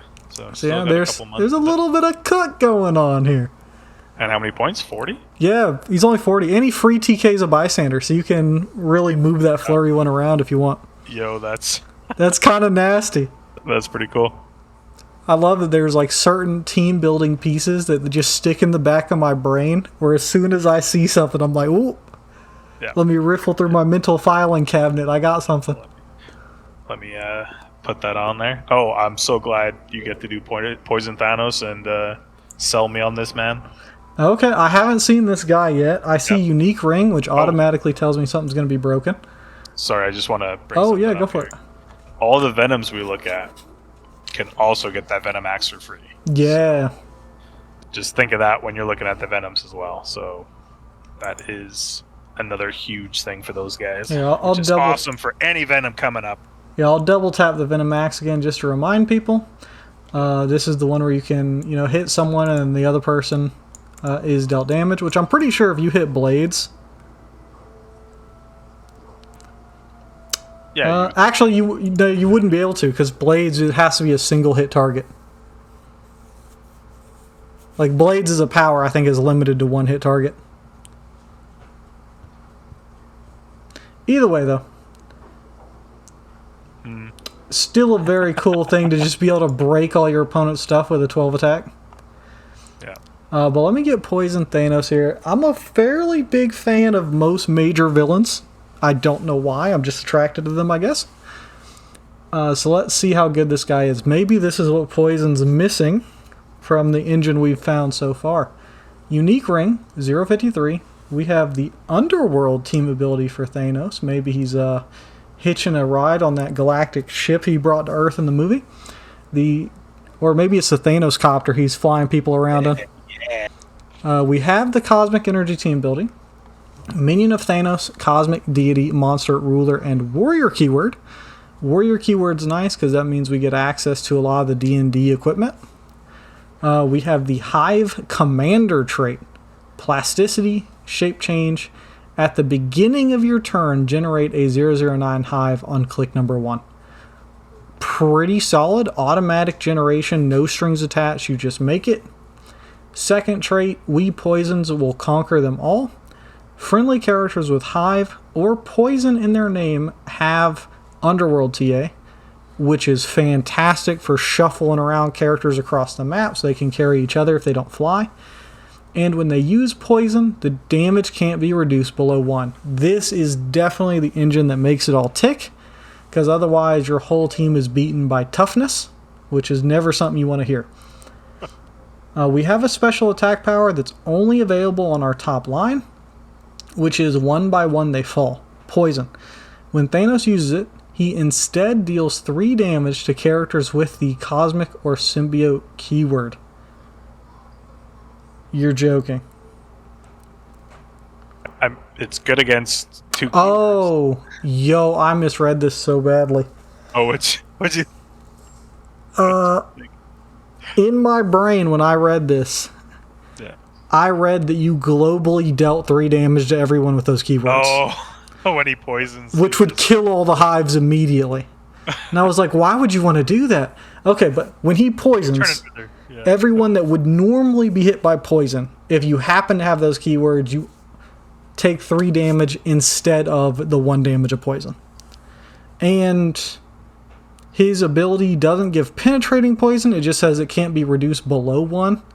So even if they have those traits, if they have a reducer, they're still going to end up just taking 1 or 2 damage from the poison. Most likely 1. So that's a little bit of a non-bow for himself, but if you're a support character, he's going to chew right through you. We have 300 point line and 75 point line. 300 points. 300 points for 11 clicks, 6 range, double bolts, 8 speed flight with running shot, 12 attack of this special poison, 20 defense, we don't see that very often, and a printed 5 damage, which we don't see often at all either, with probability control. So that's 8, 12, 25 with running shot, poison, invincible, and prob. If we take 1 click of damage, we lose our special poison and just get regular poison, which is largely no different. And then 1 more click of damage and we lose running shot, but get our special poison back. And we keep it until we get to the low line, which we'll talk about here in a sec. Halfway down the high line, we lose prob and go to outwit. And then at the very tail end, we lose invincible and go to imperv. There's a couple of random clicks of 13 attack on here, which is not printed often at all either. And then at the 75 point line, which is probably where this dude's going to actually see some play here, is 6 speed charge, 11 attack poison, 18 defense in vuln, and then 4 damage close combat expert. So you're charging 12 for 5, and then you lose invuln after 1 click, and then everything else stays the same. So very, very interesting. They're leaning hard into this poison mechanic. I'm going to have to double check if other characters have hive in their name or poison in their name, because there's definitely an archetype here, because if this is 75 points for poison, Doom was 75 points, I think. Cap was 80 or 40, which also generated these. Yeah, and you got Poison Spider-Man for 40 as well. Did we already look at that guy? Yeah, he's a rare. Poison Spider. What's that one do again? Safeguard, poison, exploit. Yeah, he's not making my team. Sorry, Spidey. He's cool, though. He is cool. He is cool. He's more of like a standalone dude, though, because he doesn't poison himself, right?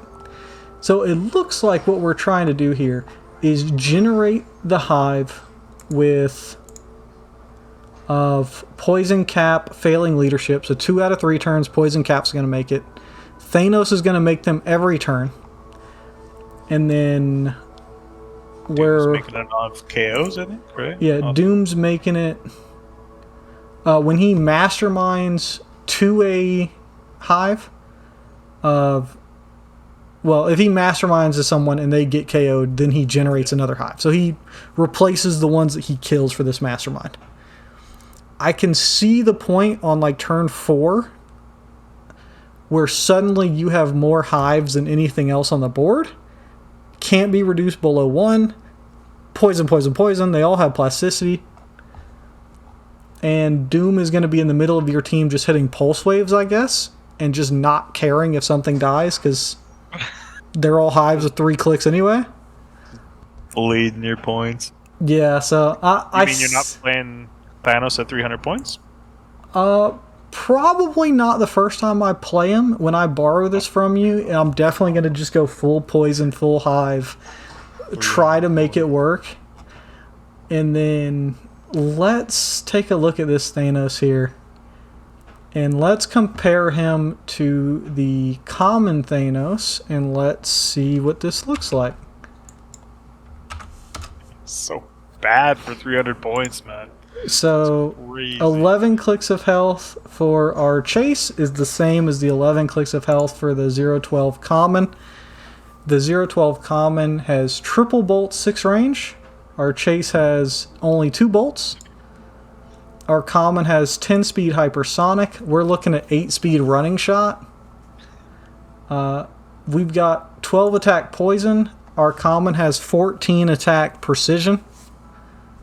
Both of them have 20 invincible. Both of them have 5 damage, but one has prob, the other has outwit. If you're doing a one-man army, which you are, yeah. The poison Thanos has the benefit of shape change to try to keep himself alive along the whole dial and generating these poison dudes. But you have no way to get through defense powers at all. Whereas the common Thanos has pick a power from any cosmic or deity, which is literally any power you could ever want. gains you extra victory points, is colossal instead of normal size, so at least you get equipment if it's free on the chase one. I guess, yeah. But you lose the Giant Reach 3 to pair with your hypersonic nonsense. I'd rather have, colossal. Yeah, Power, yeah. I hate to say it, but I think the common from Collector's Trove is going to be a better one-man army, unless these hives just play outrageously well compared to what they look like. Let me just double check to see if the hives can move and poison. I don't think so. They cannot. That would have been a game changer if they could poison after the move. Oh, yeah, big time. But at 75 points, playing this on theme, there's a chance. Especially because you get a lot of free equipment out of Warrior. I'm excited to see it. Anyways, I've looked at them too long. We got Venomized Phoenix Force. We are 054. We have Power Cosmic and X-Men Team Ability.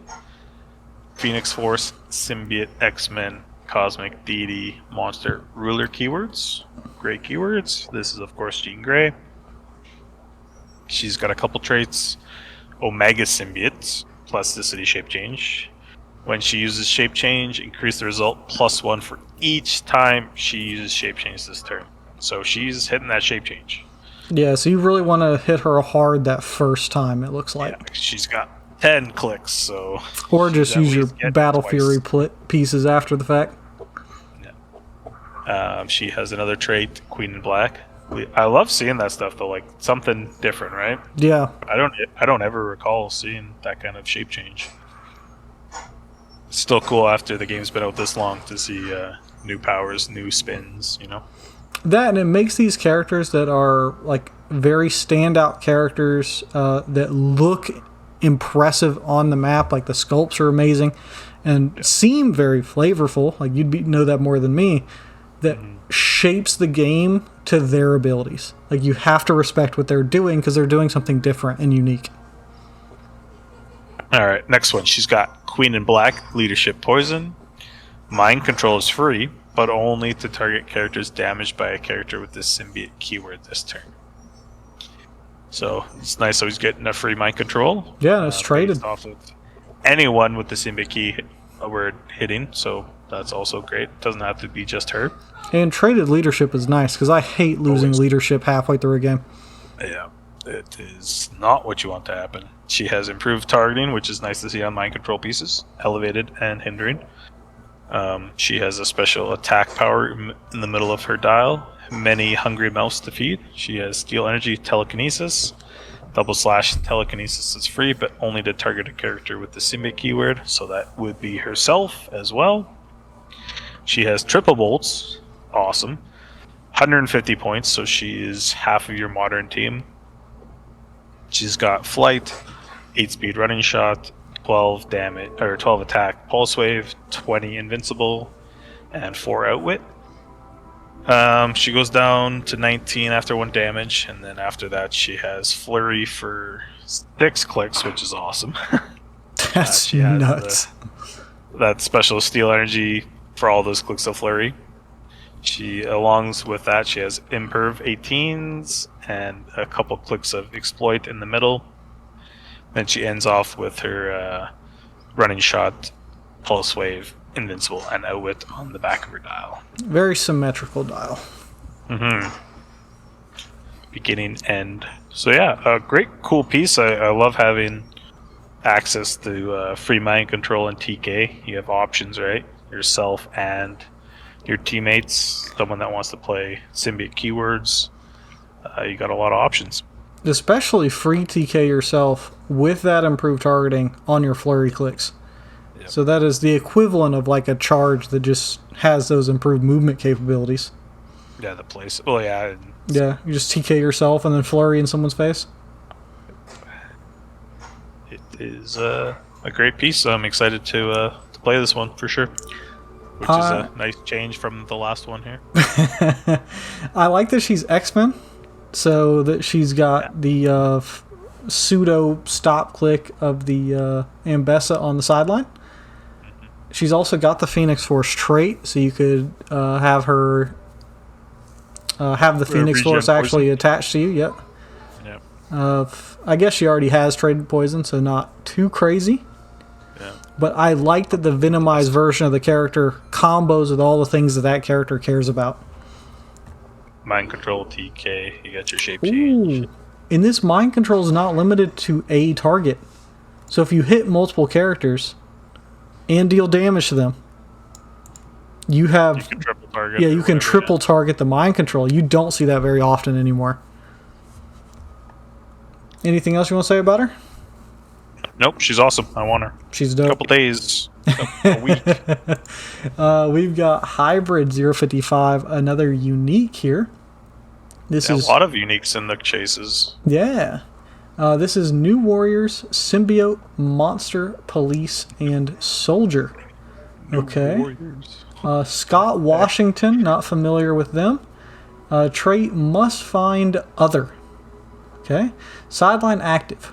When a friendly character is KO'd, and as least 2 friendly characters named Agony, Lasher, Phage, or Riot are in your KO area, I think those were all of the life.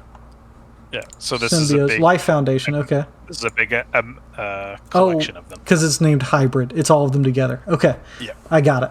After resolutions, you may generate Hybrid from your sideline on its red starting line in a square that character is last occupied. If all 4 of the listed characters are in your KO area, you may generate Hybrid on its green starting line instead. Yeah. Okay. So if, let's say you're playing this life team, and 2 of your main symbiotes go down, you now have a choice. Do I bring Hybrid out now, or do I wait until all 4 are down and then get the big Hybrid at full point value? That's a really cool decision, and I like when they do that. So that way your choices as the player is going to change how the game goes. We have another trait, Hybrid Symbiote, Giant Reach 3, Plasticity, Shape Change, Double Slash. Opposing characters within 4 squares can't make range attacks. Protected Pulse Wave. So that's a little bit better than the standard symbiote physiology, because the symbiote physiology just protects yourself. In this case, you're putting Hybrid in the middle of their team and shutting off all of them regardless of who they're targeting. And since this is protected Pulse Wave makes a range attack, so you're also shutting off any Pulse Wave abusers just by having this guy out, which is pretty cool. We have a special defense power. This is our home. Invincible and willpower. Double Slash. When Hybrid hits, until your next turn, opposing characters can't generate characters or use carry. Interesting. At this late in the game when he comes out, I think that's basically going to boil down to people can't run away from you. Because you have plasticity, so the only way people are going to try to run from you is someone else carrying them away to safety. This is saying, no, you messed up. I'm out. And now we're going to play. Put that guy down. Put him down. So we have improved movement blocking, destroy blocking, and improved movement characters. We are 250 points or 125. No range triple bolts. Flight 8-speed hypersonic on the top line. 12 attack super strength. 19 defense of this invincible willpower, and 5 damage battle fury, and we're normal size for equipment. We have 11 clicks of health of this 250 line, so more efficient than Thanos. And after 2 clicks of damage, we go down to 8-speed charge, and then blades and exploit, keeping that big 12 attack. And at the 25 point line on click 6, we go back to hypersonic, back to super strength, back to battle fury, and we just kind of alternate until the last 2 clicks where we get flurry, steel energy, combat reflexes, and battle fury. This is really cool. Half of this team is in the super rare slot, which is a little tough, but I like that the capstone piece, the chase, cranks it all up to 11. It says if this team was playable before, now it's really got gas. And this is what I like out of the capstone pieces of any theme. Like when I ask for like a win condition on like targets or a win condition for poison Thanos there, this is the kind of thing I want. Where it's like, I've done my job, we're halfway through the game, now we go. Now we're playing like phase 2 of this boss fight. We assembled Exodia from the graveyard, and he's so here. This is cool. I love it. Question for you though. Are you playing this guy on the map or on the sideline? I don't think he's... maybe at 125. I mean, it's just tough. Because he's kind of like half as efficient on health as we normally would ask for. But he's got a lot going for him. 3 clicks for 125 is tough. I think but you could sneak, because there's even a Lasher that's 35 points. Mm-hmm. So, and that's the one that gives you see-through characters. Yep. So I think you and I think play the PD as well. A Lasher and maybe a Riot for like the Empower or whatever, and then you can bring them out for 125. I just don't think. Oh, I gotcha.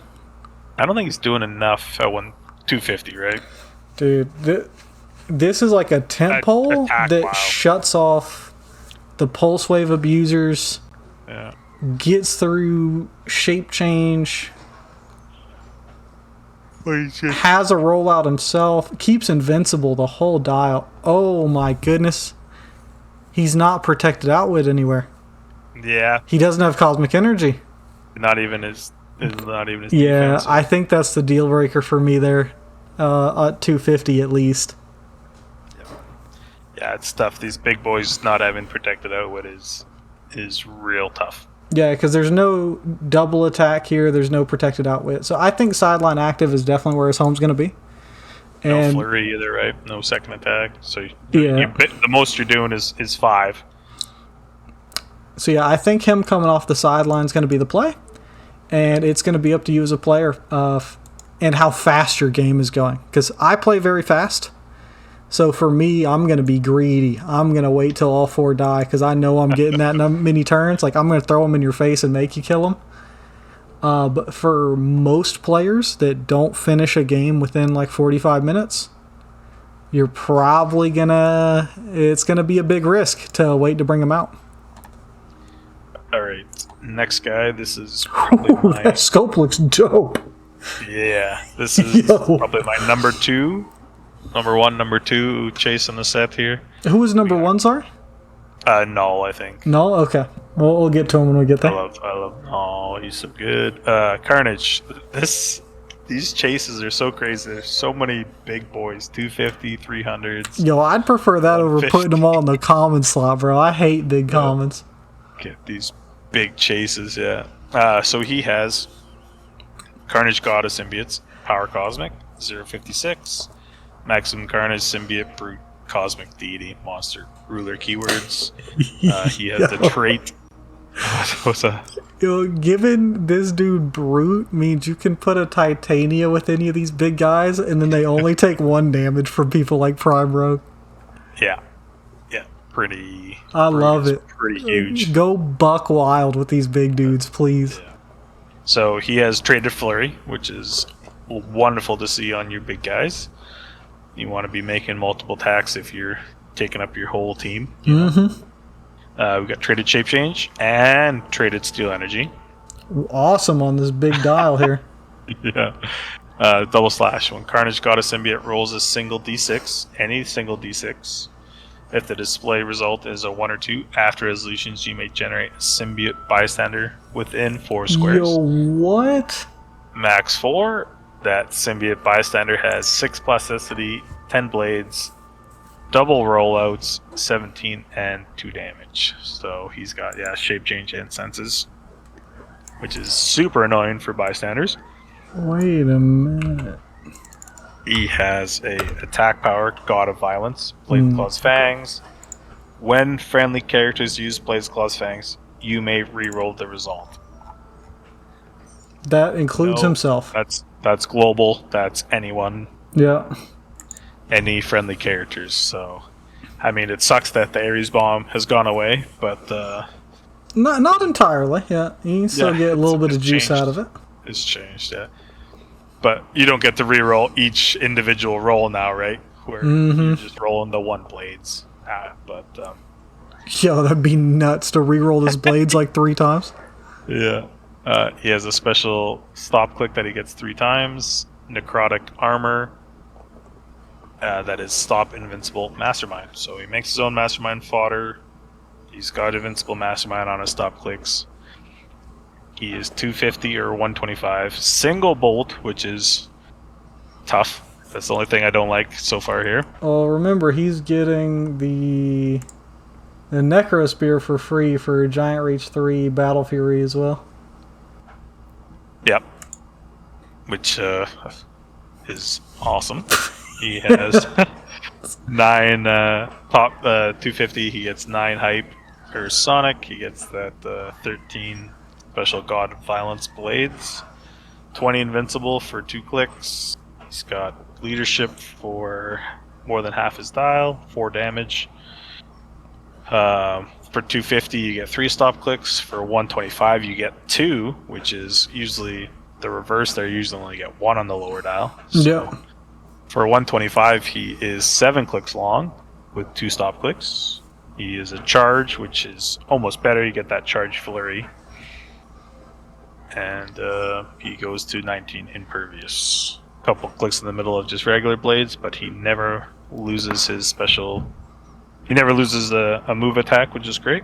Yeah, he's got the whole time, and he's got a whopping 13 printed attack on that top dial. That's crazy.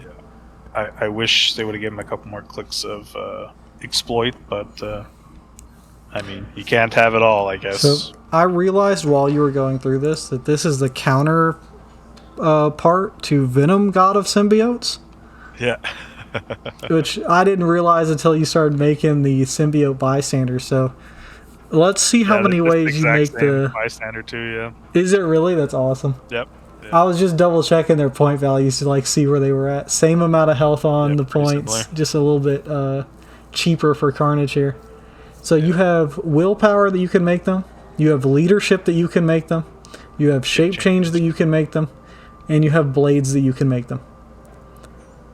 Yeah. That's 4 shots to make these bystanders.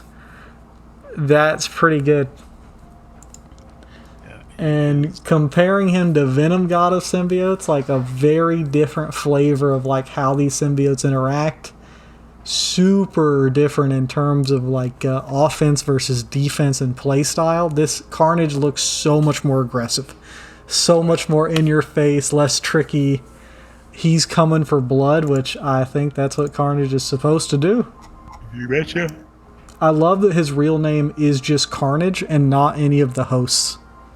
Yeah, so this I actually just read this storyline too. So this is without Cletus. So it's just it is just a symbiote. Oh, that's cool. He's going along through space, killing gods, gaining their powers. He has Hydra Man's powers. He has the Spot's powers. So I'm surprised he doesn't have kind of like more movement stuff. But maybe that's where the improved characters and elevated is coming in. Yeah, very cool comic for sure. Alright, so let me get Loki the All Butcher. This is one of the last ones revealed, I think. Yeah, gotta have a Chase Loki. Yep, it's a Marvel set right next to your Old Man Wolverine. Yeah. We've got the unique ring here. We have Loki the All Butcher with Mystics and, of course, Power Cosmic. He is Asgardian, of course, symbiote, cosmic, deity, monster, mystical ruler.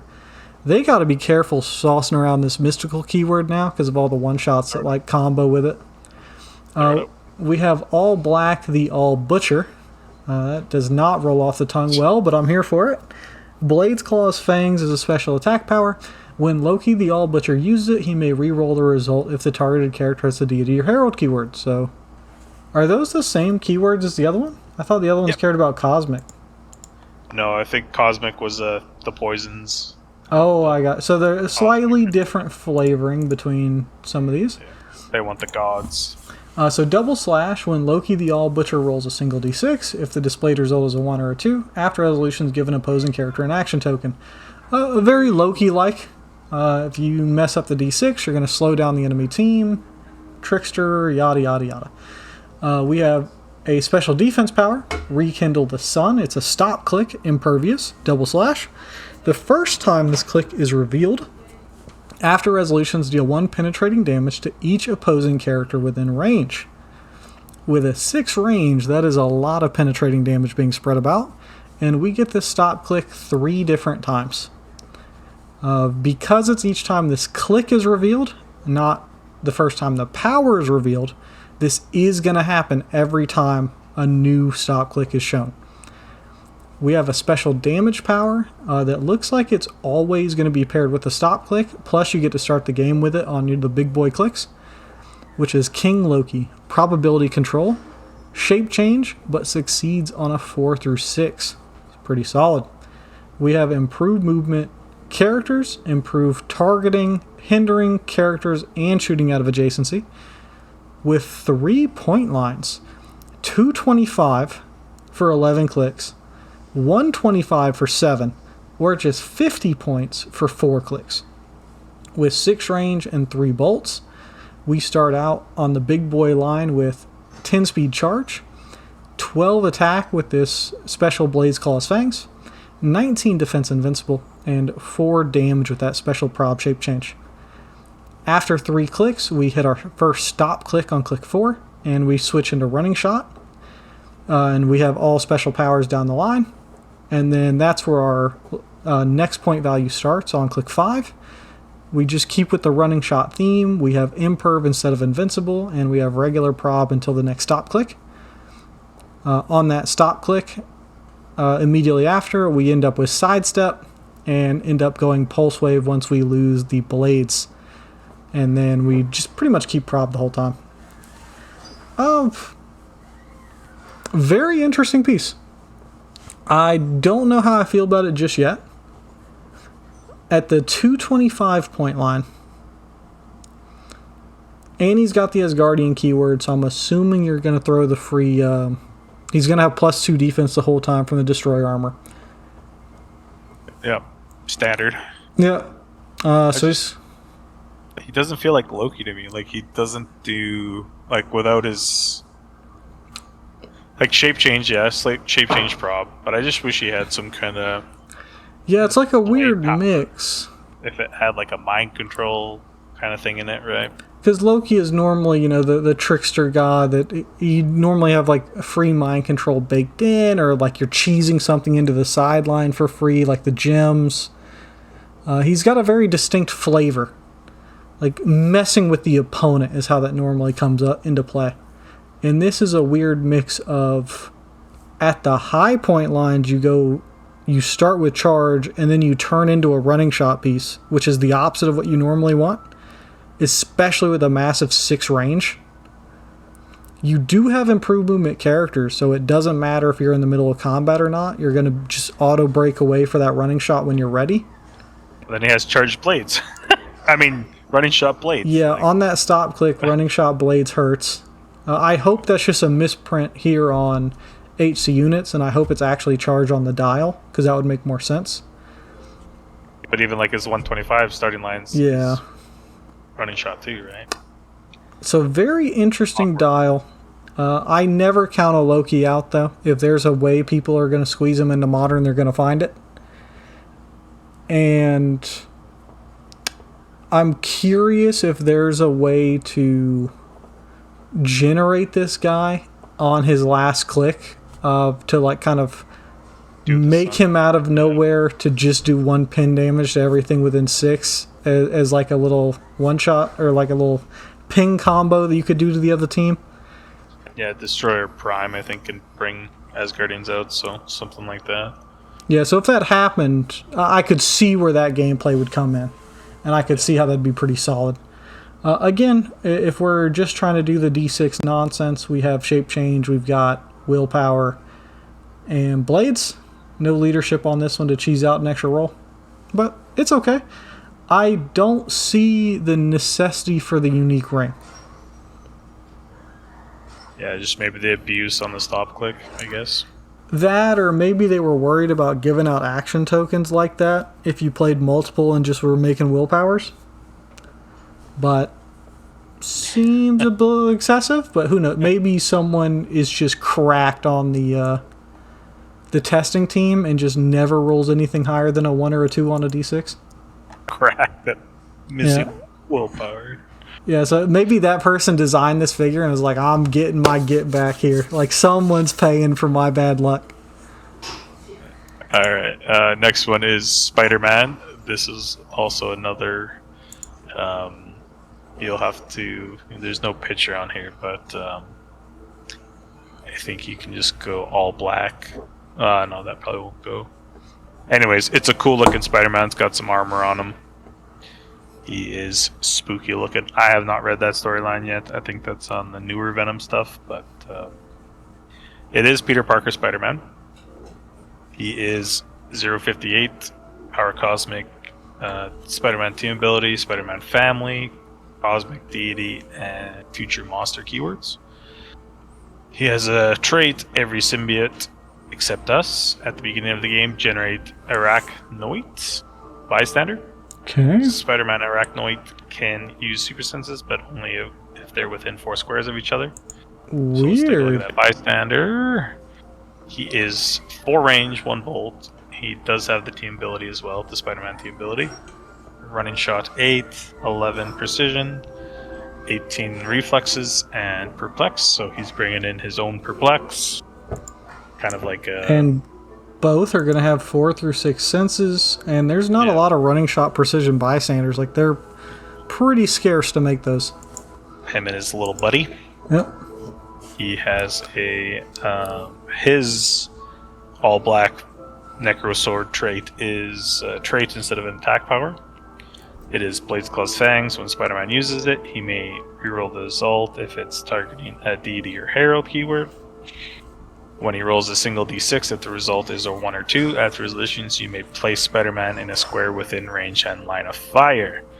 There we go. That's something I want to do. That's not given an action token. That's not... yeah, that's unique. That's not putting me to sleep, you know? It's something uniquely Spider-Man. Because this one doesn't have... he doesn't have web swinging. So this is like a web swinging symbiote version where you can kind of slingshot yourself in and out of combat. But yeah, there's no elevated restriction on it, so... Yeah, you're just zipping. Yep. I mean, it's not free. You have to roll for it, but there's multiple ways to do it. He has a special damage power, every symbiote, every moment. Probability control, but can use it to target characters with the symbiote keyword regardless of range and line of fire. Now we're cooking. Map-wide prob. I like that a lot. We have triple bolts, 4 range, 120 points or 75. For the whole meal deal, you get 8 clicks, which is below the average for sure.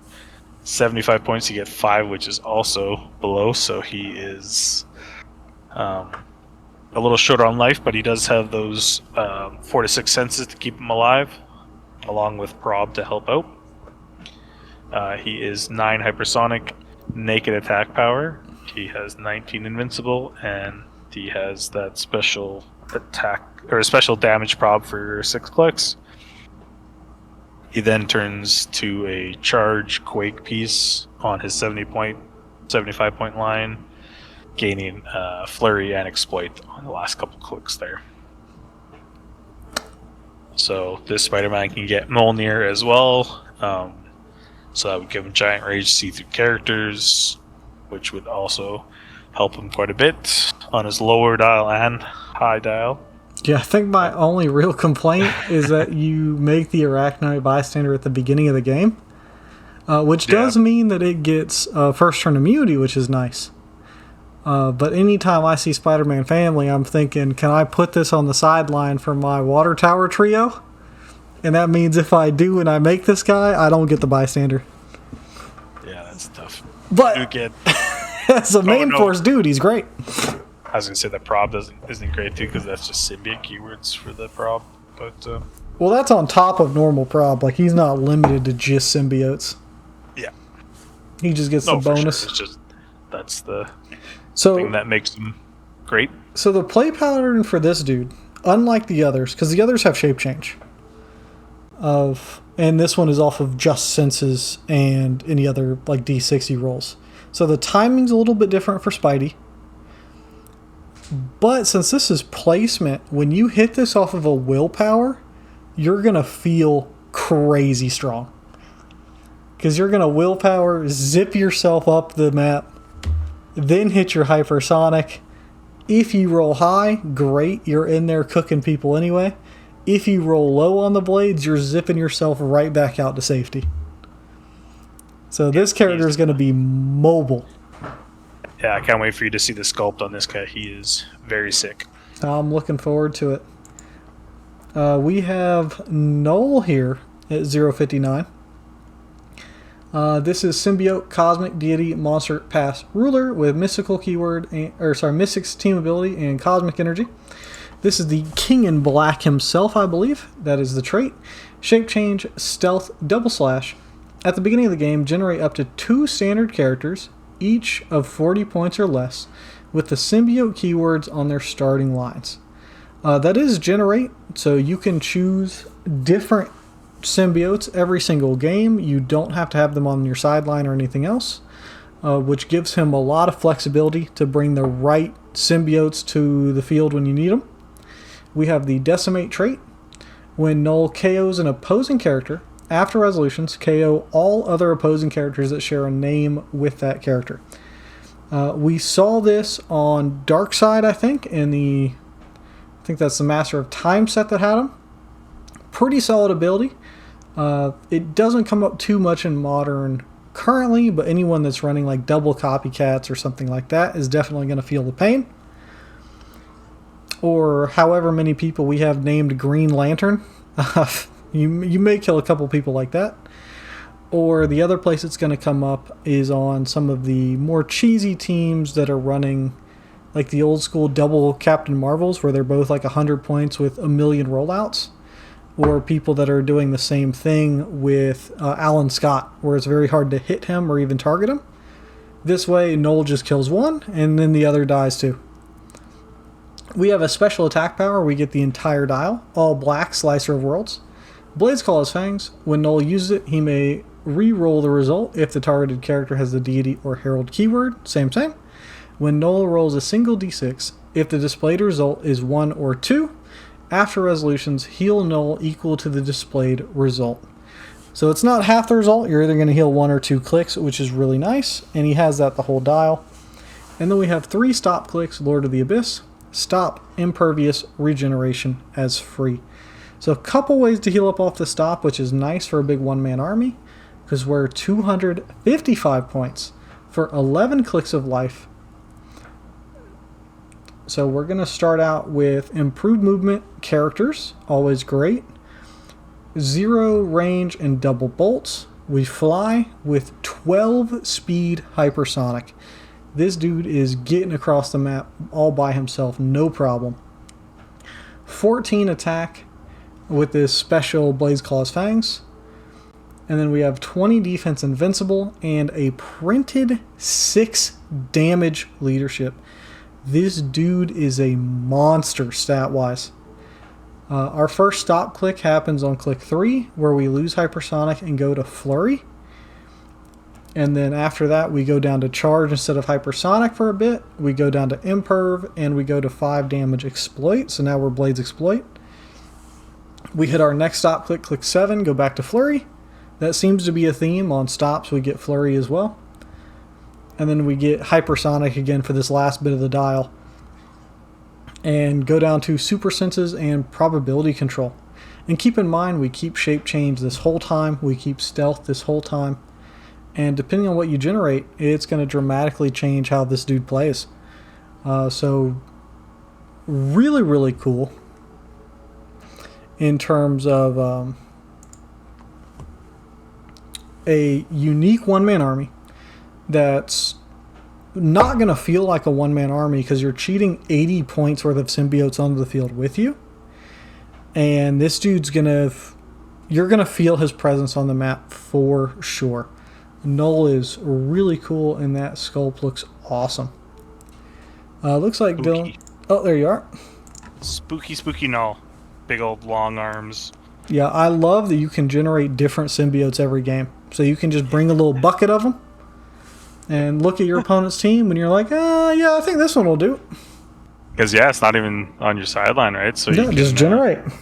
Change it per game, which is wonderful. It's just you look at this character and you look at Poison Thanos, and you're like, oh, this is apples and oranges, bro. Null is different people making characters. Like it's Null is eating that Thanos' lunch. That's no contest, man. And he's 250, and he's bringing in 2 other characters. Like it's like this. Null is a schoolyard bully. Poison Thanos is like, I'm gonna call my dad. Like, it's not the same.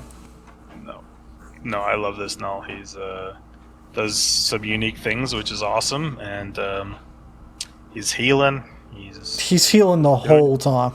He's doing what you want him to do, right? 6 damage, 14 attack.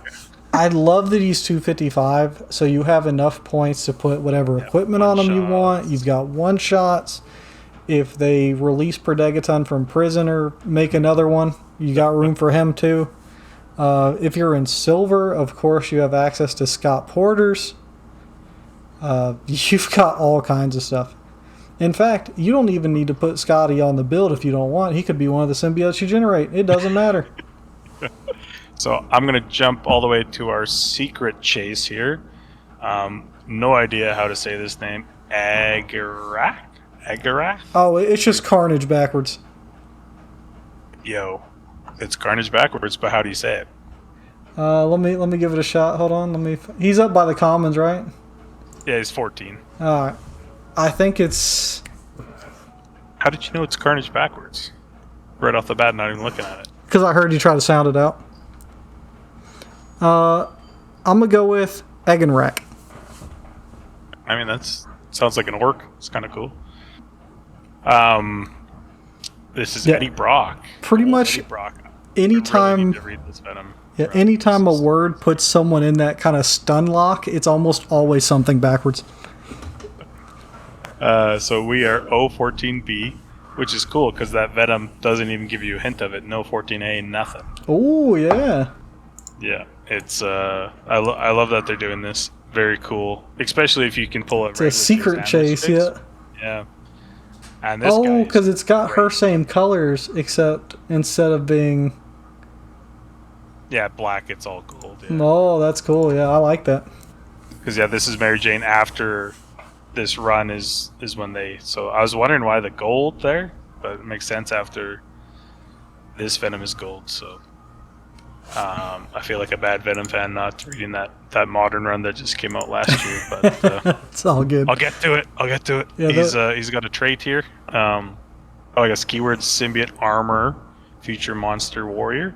So some pretty good keywords to work with there. Yeah, the armor keyword isn't big, but it's got some bangers in there. Yeah. We have solid physiology for the trait here. Plasticity, Giant Reach 2. He can reduce penetrating damage, adjacent opposing characters and characters attacking him can't use the effect of equipment. That is very nice. That is so good. You park them next to someone, there goes your armor. I don't. If someone tries to run in and hit you, their equipment turns off like right as they're connecting with you. Yeah. No, that's awesome. Love to see stuff. So much equipment around there. And so much good equipment. Yeah, wonderful to see. Free stuff, right? So everyone's rocking equipment. That, and even turning off something like Universal Weapon or like Mjolnir or something. Bloodstone. Turn off Bloodstone so suddenly you're healing even though you didn't KO the character. Yeah. He's got another trait. I am the anti-carnage. He's got willpower. // if he shares a keyword with an opposing character on the map, increase the result of his single d6 rolls by +1. If that keyword is monster or symbiote, modify his combat values +1. Whoa, read that one more time for me. I don't think I understood. So, if he shares a keyword with your enemy... Oh, with an enemy character. Okay, I got you. So with the opposing, So Monster Warrior. With Future Monster and Warrior? Do you know how many people that is? That is big. Yeah, so +1 for his D6 rolls. So unfortunately, doesn't have. Oh yeah, he does have shape change. That's on his defense power there. So he has Imperv. He's got shape change. He's got willpower. He's got blaze down dial. That's pretty great. And then on top of that, if it's monster, +1 value. So then he would be an 11, 13, 19, 5. So. Yo. I'm gonna say there's gonna be a monster on their team. Do you know how many like speedster characters rely on like the +1 longsword to get a hit? Yeah. If you run into this dude, suddenly you don't have that +1 attack anymore. You don't even have blades for the alpha you were just trying to bust out. Get your sword out of here. Yeah. Oh my goodness. He's a terror for sure. He also has a special defense power on the back side of his dial here. Golden Opportunity, Imperv, and Shape Change, which is kind of cool seeing Shape Change on a defense power. Because normally damage power. Yeah. When he uses Imperv and succeeds, after resolutions, deal the attacker damage equal to their printed value. Protected at wit. And it's printed, not even half. Yeah. You could combine this with the Dream Ruby to double tap somebody with their own printed damage. Should do that. Deal yourself 8 and pop, pop. Just forehead them. This guy's got a lot going on. I really like this. I like that there's no special powers on top dial, so you're running right underneath all the meta stuff. Like halt Mutant's not stopping you, and when I get to you with my 5 speed charge, I'm also going to turn off all your nonsense. Maybe six if you're a monster. Yeah, maybe 6. And then not to mention, he's warrior himself for the +1 longsword if you want. So he could be swinging 13 for 5 on his own, and then if you have a monster symbiote, I'm now 14 for 6 by myself. Giant Reach 2 as well, too. How is this anti-Carnage? This is all Carnage. You're just murdering someone. Characters, yeah. He's very cool. Oh, and then the +1 longsword. So you're getting +1 to the result of the. So you're rolling blades, adding +1 to it, and then the longsword adds 1 damage to it after the fact. Oh my goodness! You could hit 8 damage off of normal blades with that. That's insane. The Golden Boy, pretty sweet figure. I'm glad you jumped up there because I totally forgot about that dude. I saw him when I was scrolling down. Yeah. It just completely blanked. I was very excited to talk about him. He is a unit. A unit indeed. But that leaves me with Clintar. This is the only planet I haven't played so far, I think. 060. I'll leave the planet to you, Yeah, this is the planet I think I have the most problems with. This is the other character I've actually seen from this set, and I'll explain why as we get to it. So this is a unique ring. Can only play 1 planet. Symbiote, Cosmic, Monster. I think all the other planets only have 2 keywords. So you're getting an extra one here. Trait is what's worse than a symbiote. When Clintar starts the game, place them on their card. Clintar can be given actions and use their powers and abilities while on the card. Double slash. At the beginning of your turn, if no friendly character with the symbiote keyword is on the map, KO Clintar. So very similar to Apocalypse, that has the same caveat, where if that keyword doesn't exist, they just get knocked out. Important to note, if you haven't played the planets, I'm going to have to give a quick breakdown here just for people that haven't seen them in action. The planet is completely off the map. It's on its card. As far as any other characters concerned in the game, unless it's able to target something that's just on your force or cares about something on your force, assume that they can't touch the planet at all. It's very rare that they can be interacted with. The planet themselves all have this initial thing here where they choose a host of Yeah, it's going to be on the next trait that they choose a host, somebody with the symbiote keyword or water terrain in this case. And they can pretend for themselves only that they are in that square for all of their abilities and effects. So when that character moves, technically the planet goes with them. And that's why you see things like defend and probability control on these planets. Because if they think that they're in that square, no one else does. You'd say that's a fair explanation for how planets work? Yeah, they kind of, I think of it just they hover over one figure. Yeah, that's a great way to say it. Yeah. Which is a little bit weird because that shouldn't actually work with plasticity at all. Because Well, I'll get into that in a second. I'll finish the trait, and then I'll broach my complaints with this particular planet. So, a whole planet of them is the trait. At the beginning of your turn, choose a friendly character with a symbiote keyword or a square of water terrain. Until your next turn, when Clintar uses a power or ability, they may do so as if they occupied the chosen character or terrain square, and opposing characters must break away from Clintar as if it occupied that square. The other planets don't have that last line of text. So them adding this line of text makes it work with plasticity. I'm now happy. Let's keep reading. Double slash. When Clintar is given an action, notice that is just an action, so that includes free actions, that includes costed actions. Any action at all.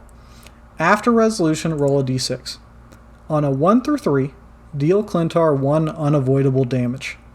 This is the primary way that planets KO themselves, is after they've done enough actions, you get a 50-50 shot every time you choose one.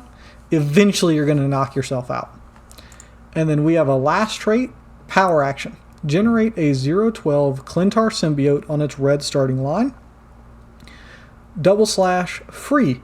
Generate a 026 symbiote surface. So all of these things are really good. Anytime you generate a character, you generate it next to yourself. And remember, we're pretending that we're hovering over top of another symbiote or a water terrain. And so we start out with, we're 40 points to put on the map, same as all the other planets. We are colossal size, so all the planets will have giant reach 3 and be able to see over almost everything if you're outdoors. 4 range, triple bolts.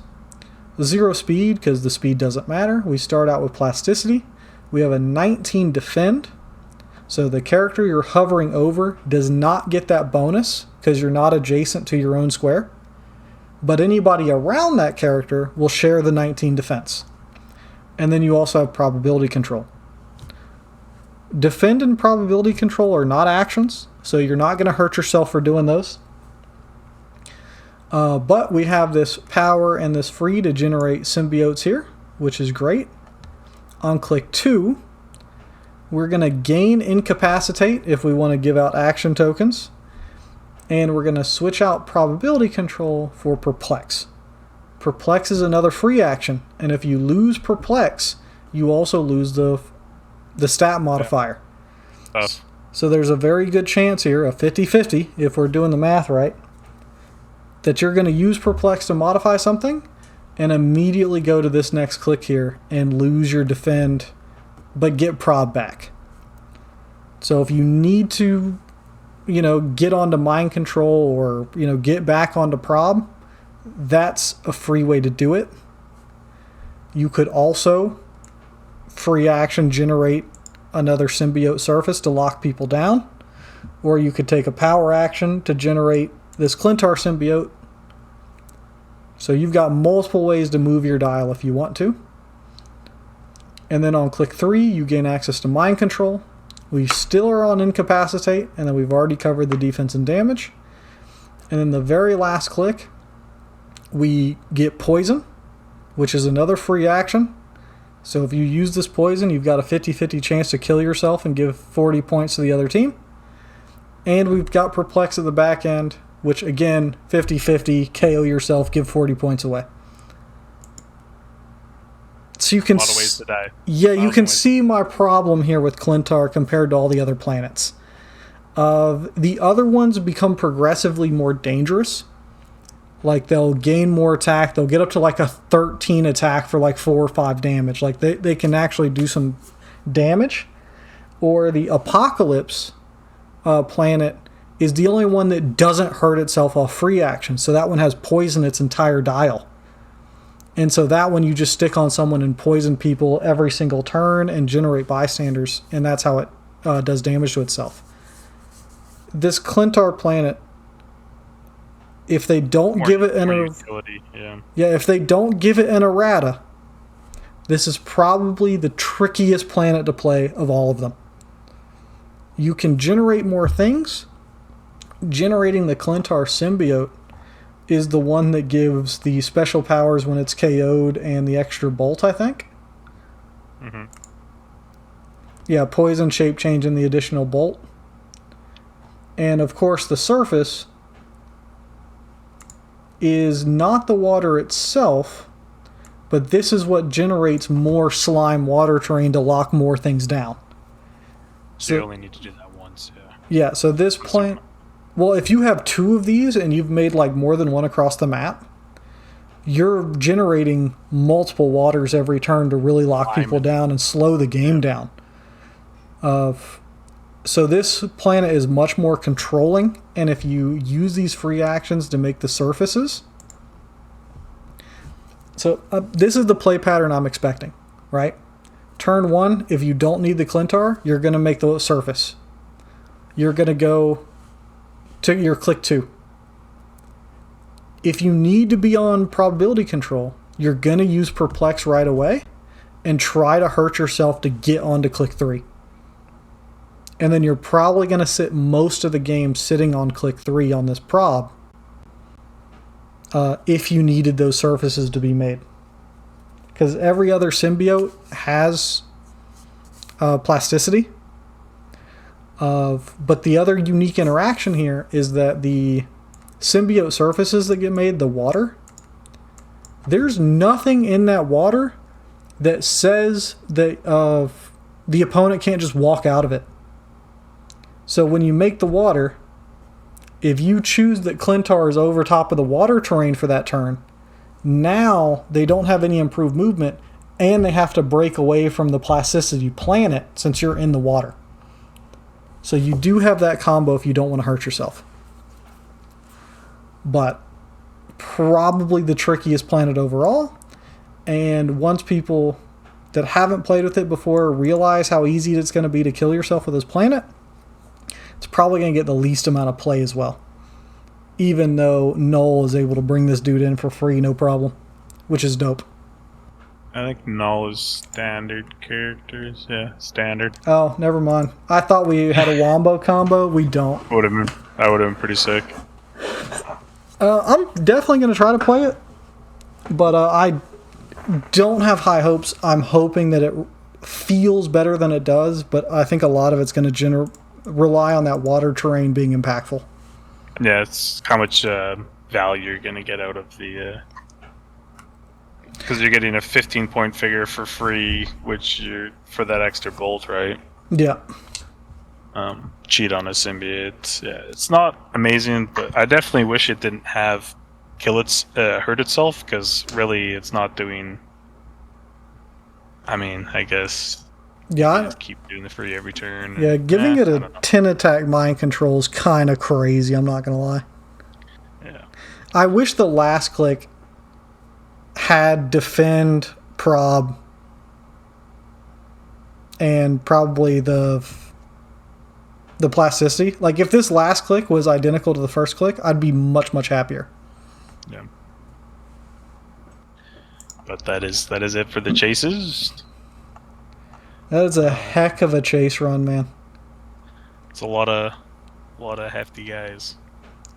Were there any that you were really impressed with before we do the one-shots and all the other nonsense here? I feel like there was a lot of hits. Yeah, more than I thought, that's for sure. The ones I don't love are just the Loki and the the Thanos. But other than that, like Null's amazing, Carnage is awesome. I think that Codex is very cool. Codex is super rare. Yeah. Of the ones we've looked at today, that's the one that like excites me the most. I thought, like the whole set you're talking. Yeah, just the super rares and chases that we've gone over here in this video. Gotcha. Yeah, I can't wait to see someone break that Prime Venom. Prime Venom. Yeah, it's I can't complain. This it is a dream. So. They're gonna just drop the Legacy Doc Ock with his like quadruple tokens in your face, and he's gonna have like +3 to all stats. That might be the combo in Modern. +3 to all stats. Yeah, the Prime Venom makes the Legacy Doc Ock. That instead of having I'll just pull it up here. Oh yeah, I thought you were just mixing it with the Legacy and the silver version one. But yeah, I know which one you're talking about. Yeah. I thought you were talking about the many armed one still. The 4 arms. Yeah, this is the one I'm thinking of here. Yeah, he's good. Yeah, because he gets the tentacle tokens when he starts the game. Yeah. That's nuts, bro. Oh. That's going to be good. Great. Anything else you want to talk about before we rapid fire these one-shots here?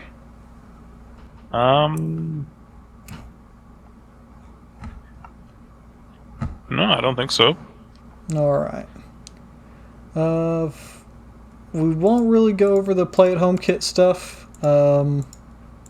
Most of that gets covered by like unboxing videos and things. Same thing with the Hydra Venom thing. Yeah. The play-at-home, yeah, or OP kit. Yeah. The legacy cards are cool, but were there any standouts you wanted to hit here? Anti-Venom really quick is super good. Yeah. Whenever he makes a single attack, he doesn't even have to hit. He just makes the attack.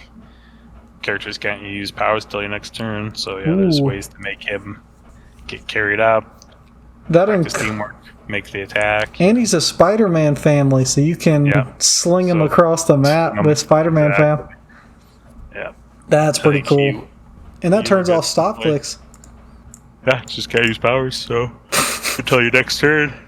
So it turns them all off for the rest of your turn, their whole turn, and then it comes back on your turn for you to turn it off again. You can just turn someone into a noodle. Yeah, just keep hitting them. Yeah, that's funny. Especially if you can make ways for him to hit, like your boy Codex there can make him make an attack, right? Yeah. Oh, then you could double down on it. You could turn off 2 people. Yeah. Pretty solid. I'll just hover over the Venom maps. X, right? Yeah. Ooh, that's a nasty combo. Yeah. I'll just hover over the maps real quick. Clintar, Island Prison. We don't have a real water map in Modern right now. So Island Prison is a cool inclusion here. Yeah, water. The Life Foundation lab is a pretty decent indoor map. One side's open, one's a little bit closed off. And then Venomized Lombard Street. Pretty cool. Very, very open. That's a map I would play Galactus on 1000%. And maybe soon Venom Galactus. Who knows? Yes. Hopefully we see him soon. But let's start here. Separation Anxiety. Do you know what these do? Or is it just me that doesn't? I know what some of them do, yeah. Alright. I'll read through them as fast as I can because there's like, what, 16, 18 of these? There's a lot. 16 one-shots. Yeah, so if you're opening this set, please look at the cards. Like, do not throw away a one-shot on accident. Yeah. So, Separation Anxiety. Effect. At the beginning of your turn, you may choose a friendly character. If a friendly character was KO'd since your last turn, move that character up to 4 squares, then make an attack. If there are more friendly characters in your KO area than on the map, that character modifies its attack +2 during that attack. Important to note, it doesn't matter If it was a bystander, so if you KO'd your own bystander the turn before, actually, yeah, it's got to be since your last turn. So it has to be on your opponent's turn, since you choose at the beginning of the turn. So something dies on your opponent's turn. The start of your turn, you can flip this and immediately do something. This doesn't say printed values, so when this character moves, they might be able to carry someone with Empower, make the attack. It is just a normal instruction attack, so you're not able to combo it with Quake or anything crazy, but it's not printed values like I said, so you can modify it, and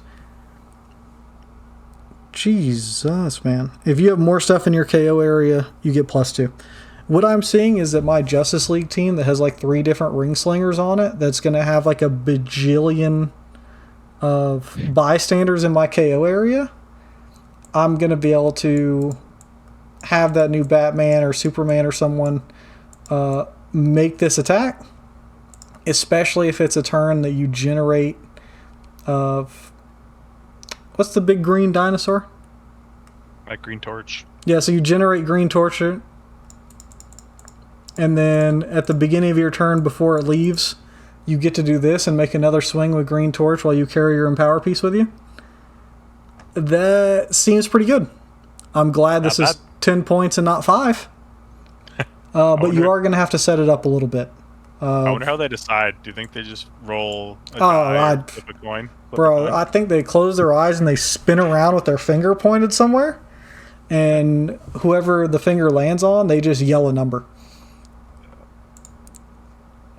That's interesting. Yep. All right.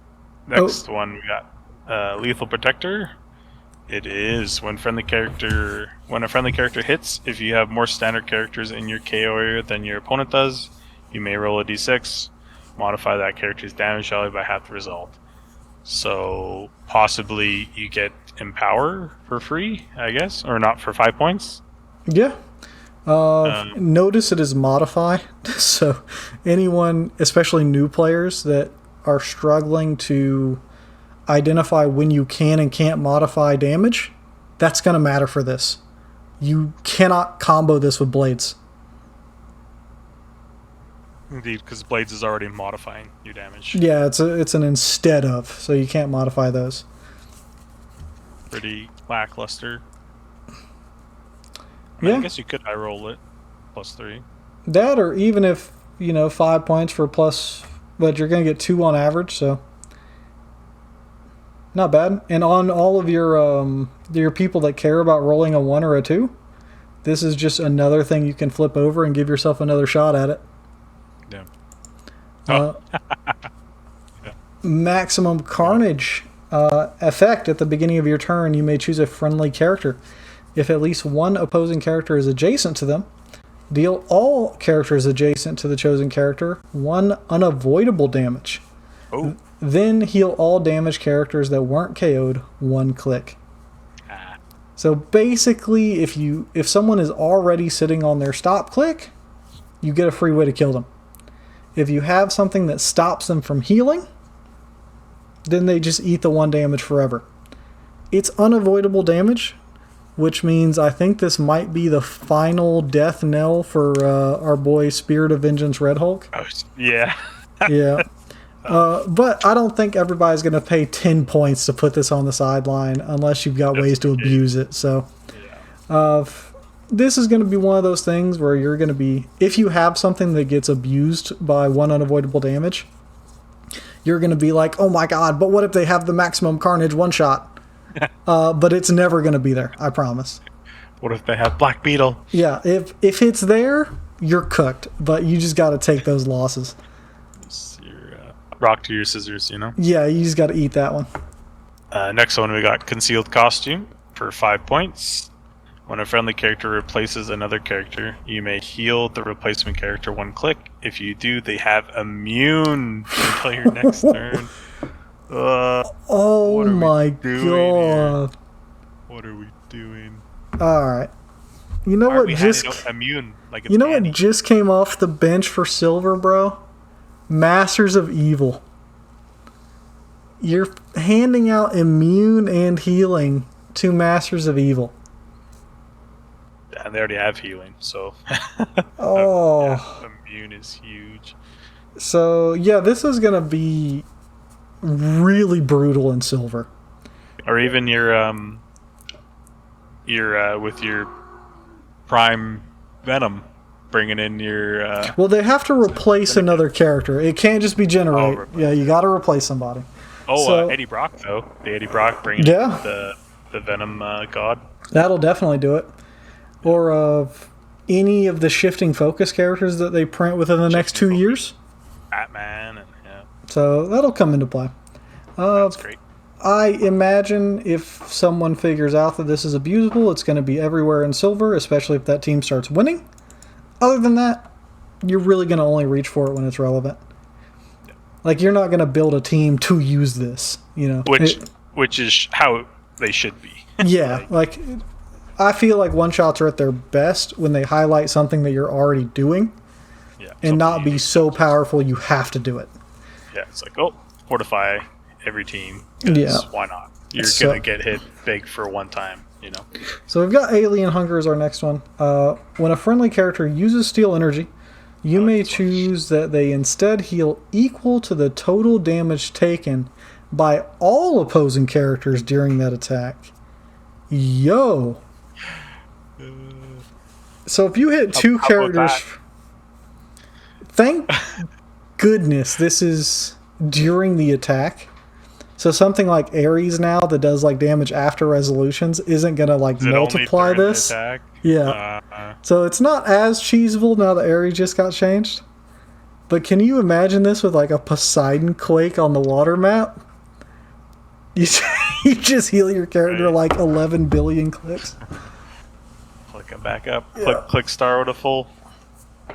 Yo, that's going to happen. Give us the next one. Sorry, I'm out of place here. What were you just Alpha Magni Illuminizer is where you're at. Yeah, certainly what it is. 5 points. We got when a friendly character attacks a character with the Codex, Maximum Carnage, or Symbiote keywords, they may modify their attack and damage +1. Another just flavor one-shot that's not going to see play unless you're... stop trying to bite my cord. Just hold my cat like a baby, and then he just goes to chomp my cord. I like this. This next one's good. Into the Venomverse. Great name already. Effect. When a friendly character with the symbiote keyword is hit, after resolutions, you may place up to 2 other friendly characters that share a keyword with it adjacent to it. So it's across the Spider-Verse trait, but flipped. Yeah, so instead of on your turn, it's on their turn. But you're bringing more with you because, there's symbiotes travel in packs. I'm here for it. Flavorful, powerful. It's after you get hit, so you can't, bring someone over with defend and protect yourself or anything crazy. But it allows you to crack back really hard if someone doesn't just KO you off the hit. Yeah, you definitely don't want to be hitting this after you get hit once and then they got 3 more actions on you. Yeah, you do need to be careful because you flip this when you're hit, but the effect doesn't happen until after resolutions. So if they kill the person they were attacking, they're not there anymore to be chosen for this. So you're going to have to place them next to someone else. Just rolls a 6 on blades. Yeah, there is a feels bad side to this one, but it's not going to happen often if you're watching for it. That's fine. Next one we got is Enemy Within. At the beginning of your turn, you may choose that until your next turn. Friendly characters can use Plasticity and Mystics, and friendly characters that have Mystics can use Plasticity for 5 points. Yeah, so if you have one, you get the other. That's pretty cool. This might see some play in Silver as well, because... Yeah, not a bad little hunker down. You're going to take damage off me. You know what this does do? Is it helps out all the ranged Mystic attackers from the last set. Because very few... Yeah, because very few of them have any good way to break away. So once you base them, you're safe. Yep. But now you could flip this and then running shot backwards to get your space again and go back on the attack. So that's cool. Totally rolling a 1 on that. Oh, 100%. But that's pretty cool. I like this one because it works within the set and it works outside the set on one of the biggest team abilities that they have.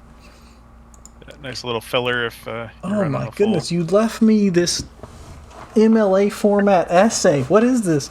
Paragraph. Double Trouble. So they put twice as much text on the card. Effect. At the beginning of your turn, you may choose a friendly character.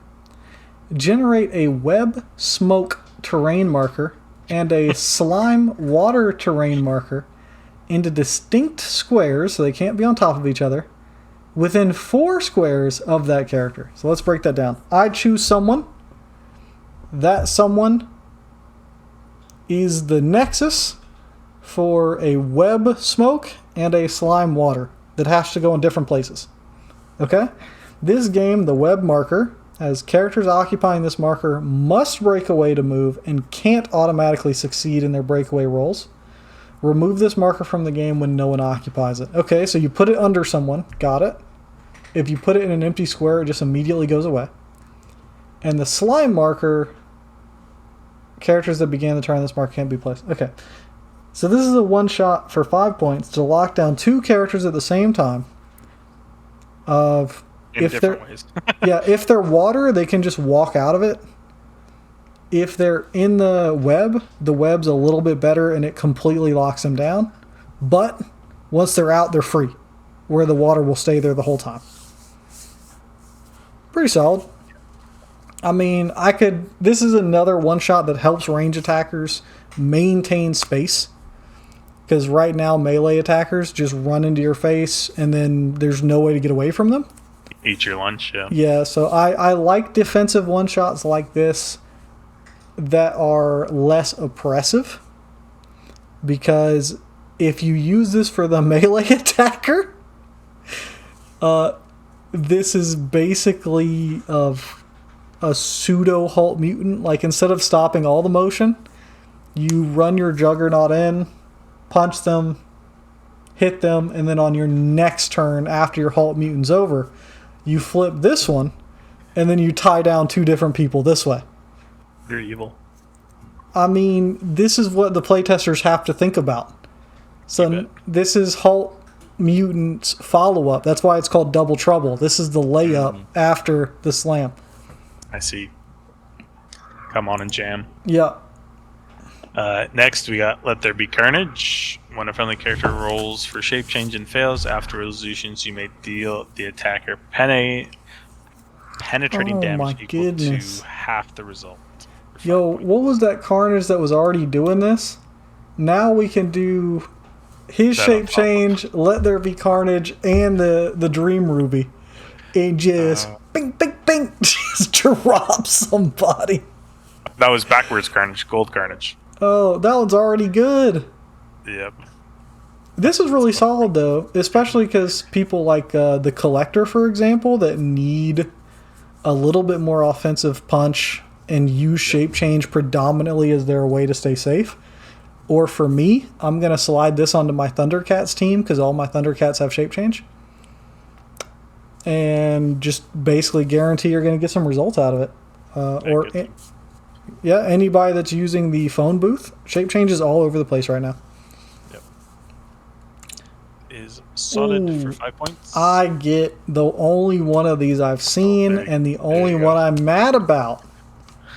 I'm going to read this one time, and if you're listening and haven't heard me rant about this before, I'm then going to explain why this one is... how far into this video are we? A couple hours? Yep. Perfect. Why this one's bullshit. Because the YouTube algorithm isn't going to care 2 hours and 45 minutes in. Friendly characters can use support. When they do, they may choose a character with the symbiote keyword regardless of adjacency. Which means that as long as this is face up, all of your characters have access to support. Once you use support, you flip this face down and now they no longer have access to it. Sounds pretty good, especially because you can range heal a symbiote. But let me show you why you're literally never going to flip this upside down, and this is going to be 5 points to make one of the most broken builds you're ever going to see.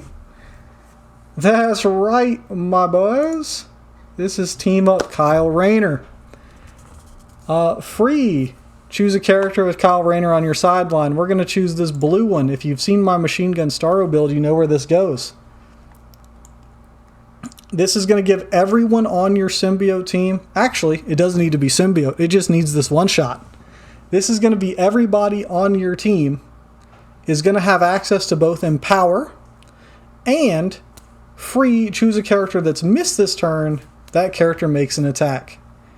Because friendly characters that can use support can use the trait of your sideline Kyle until your next turn. With this 5.1 shot, which you will never flip over, your whole team is always going to have support. So this team up card is now free. You no longer need to build around it. You can spend 60 points for this Kyle Rayner, have your cake and eat it too.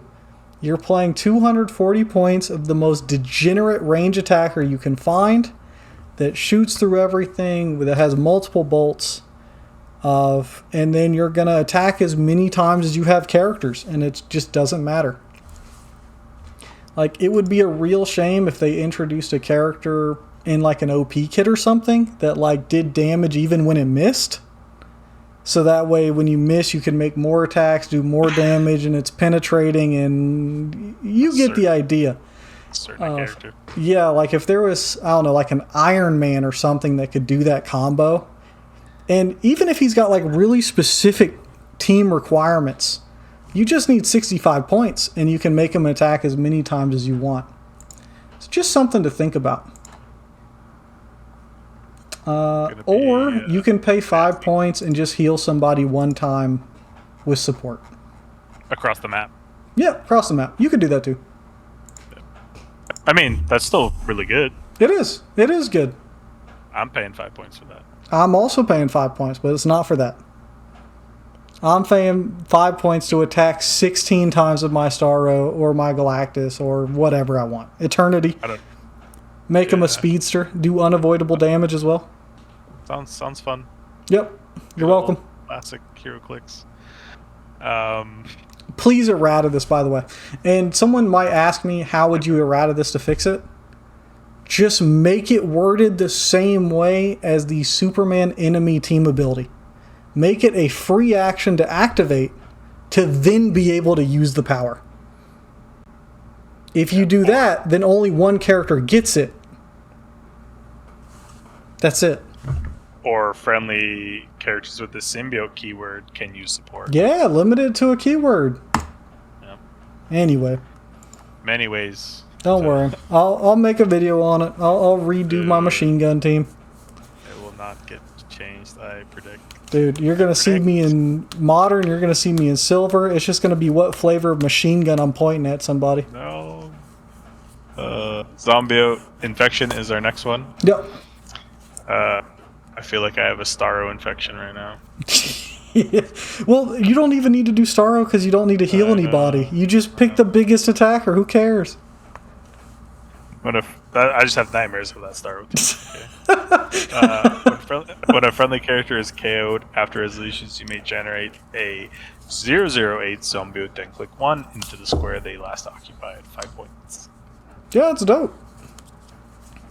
I mean, I'm going to include this on any like my bystander generator teams. Anyone that's got like a free ring slinger on it. It'd be cool if that zombie was a goon. Ooh, that would be a good idea. Let me double check the zombie because I don't think I've seen it in a little bit. This is the one that like makes more of itself, right? Yeah. When he KOs, he turns them into zombiotes. So. Yeah, sidestep blades. Okay. I've got Hive Incursion. How am I going to make my Poison Thanos team? One shot. At the beginning of your turn, you may generate a 009 Hive on click number 1, adjacent to a friendly character. If you do, at the end of this turn, remove that Hive from the game without scoring it if it didn't KO an opposing character this turn. So you get 5 points to rent the Hive. To place it pretty much wherever you like, assuming you already have Hive around people. They've got plasticity, so pretty good odds. And you basically just pay 5 points for 1 point of poison damage, and if it happens to be the one that gets the kill, it sticks around. Not bad. It can't make the poison Thanos team though, because he's 300 points. So. No. He's 75. Jeez. Dream's dead. I want you to squint and just pretend there's no green on that card at all. No green line, no 300 points. It's 75 points. In fact, if you want, I'll personally take a pair of scissors to yours and just snip, so that part of the dial's not even there. I wonder how much that guy's going to go for. I'm really curious. I mean, it's 75. He's a really cool looking piece. Like, there's a lot of awesome sculpts here. Ravencroft Institute. This is where Carnage hangs out. At the beginning of your turn, you may choose that. Okay, calm down. At the beginning of your turn, you may choose that either all characters can use Battle Fury until your next turn, or that all characters can't use Battle Fury until your next turn. Interesting. That's solid. You're either giving everyone. Is that your point? Either. Yeah, it's everyone. Oh, yeah, it's all characters, yours and your opponents. So. Prime Cable stocks just plummeted. Hey. Hi. This is your Hadari Yao answer for 10 points. If you see that pulse wave coming, you just flip it over and you got 1 turn to pray. Yeah. Pray to your Hadari Yao. Yeah, that's so funny. Yeah, because Battle Fury also means they can't be carried, so it limits a lot of that nonsense. And if you're predominantly a shape change team, turning off Battle Fury means that, your shape change stocks go up. Indeed. Venomize, another 10-pointer. When a friendly character without the symbiote keyword is KO'd, after resolutions you may generate a non-unique, non-prime character with the symbiote keyword of less points than the KO'd character on its last non-KO click in the square. Half of this text is like prerequisites, man. Please don't cheat. This is the my most they've thought about a one-shot. Alright, let me try this again. Alright. Because my brain turned to mush halfway through that. My guy doesn't have symbiote. Okay? You KO'd him. After resolution, so you score my points, I then take someone who's not unique and not prime, that is a symbiote, and this is generating, so I don't need them on the sideline. I can just bring a whole bucket of symbiotes with me. The one I'm making is cheaper than the one that died. I make them on their last non-KO click in the square that guy was in. And in this game, you don't score points if you kill that new Venomized character. I'd say that's pretty good for 10 points. I really don't like... Could be useful. Yeah, I don't like planning teams around the idea that I'm going to lose one of my characters and have to play around it. But if you've got a whole bucket full of symbiotes and you want to, do your thing, why not? Venomize them, yeah. Yeah. Especially if you're playing one of the big, one-shot of, the big tentpole Venomized stuff. Because if you've got, 200 some odd points into Carnage... God of Symbiotes. Well, the first one's got to be no symbiote. Oh, never mind. I'll take it back. Yeah. When I'm playing my regular Thanos, and it gets KO'd, I can flip this over and bring out the improved poison Thanos. Yeah, that's true. As one would. Yeah, hit me with this last one here. Sewer Retreat 016. When a friendly character occupying water terrain is hit, after resolutions, you may place them in a non-adjacent square of water terrain. 10 points. You can run to across the map if there is a water terrain marker there. So that's pretty dope, actually. Pretty awesome, cool, fun. Especially on the full water maps. Yeah, I like this kind of thing. Especially for water, they need help. I also like that you really can't do this to yourself. It takes some interaction with the opponent, which I appreciate. This is how it should be. You're playing a game against somebody, so all in all, solitaire. Any last thoughts on the one shots before we wrap up the whole video here? Because we've been at it for almost 3 hours. This is a podcast at this point. Yeah. Yeah, some interesting ones. I don't think there's any like huge staples in there, but except for your stupid support one. Yeah, that one needs to get an errata like pronto. If they leave that alive and other people are able to put the pieces of this puzzle together, it's going to be a problem. Because they don't want to see worlds where literally whoever attacks first wins. You need to sponsor somebody to go to Worlds to play that team. Man. That's... Just to get it under the microscope, you know? It needs to be fixed. Preferably sooner rather than later. In terms of modern, I think Venomize, actually even in silver, I think Venomize might have a real shot at making teams. Especially once a lot of the defensive one-shots rotate into silver after Worlds. Because this could be one of your modern sideline spots and give you access to every symbiote keyword that's ever been.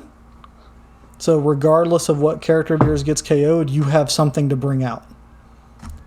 And if you look at your team ahead of time, you might realize that, that maybe there's only 3 or 4 choices that are really good. And you're just willing to slap those down because there's no requirement on, if they take damage, they're removed. There's you can't heal them. You just get it. Yeah. There's just not a ton of... Symbiote was created only a couple sets ago, so... Double Trouble might be a real problem in Modern. Double... The one that, locks down 2 characters. Oh, you're scared of the Double Trouble. I'm telling you, bro. If I halt mutant somebody, and then on my next turn after you didn't get to move anything because all your characters have special abilities, I also Double Trouble, lock down your main 2 attackers again. How are you playing that game? What about dice blocks though? Dice blocks are kind of similar as well. They were fun and cheesy, but you have to hit an attack for those. This you just... Oh, is that... Oh yeah, because it's all just the hit characters. Yeah, this you just flip. You don't need line of sight to the squares or nothing, bro. Yeah, that's fair. Fair enough. But it was a good time. Yeah, dude. Was great. I'm looking forward to the set. I was on the fence about it. I thought it was going to be more like the Spider-Verse set, where everything was a lot of flavors of the same thing. But I've been really surprised, especially as a non-Venom fan of... Well, I wouldn't say I'm a non-fan, just that I'm not a fan. I'm just in the middle. Yeah. But there's some cool stuff in here, man. And I'm really looking forward to it, both for Modern and for Silver. Me as well. Very excited to try to collect my whole first set here. It'll be sweet. But that's going to be it for Tokened Up. If you've stuck around with us, God bless you, honestly. Yeah. Yep. We'll catch you later. Thanks for your time.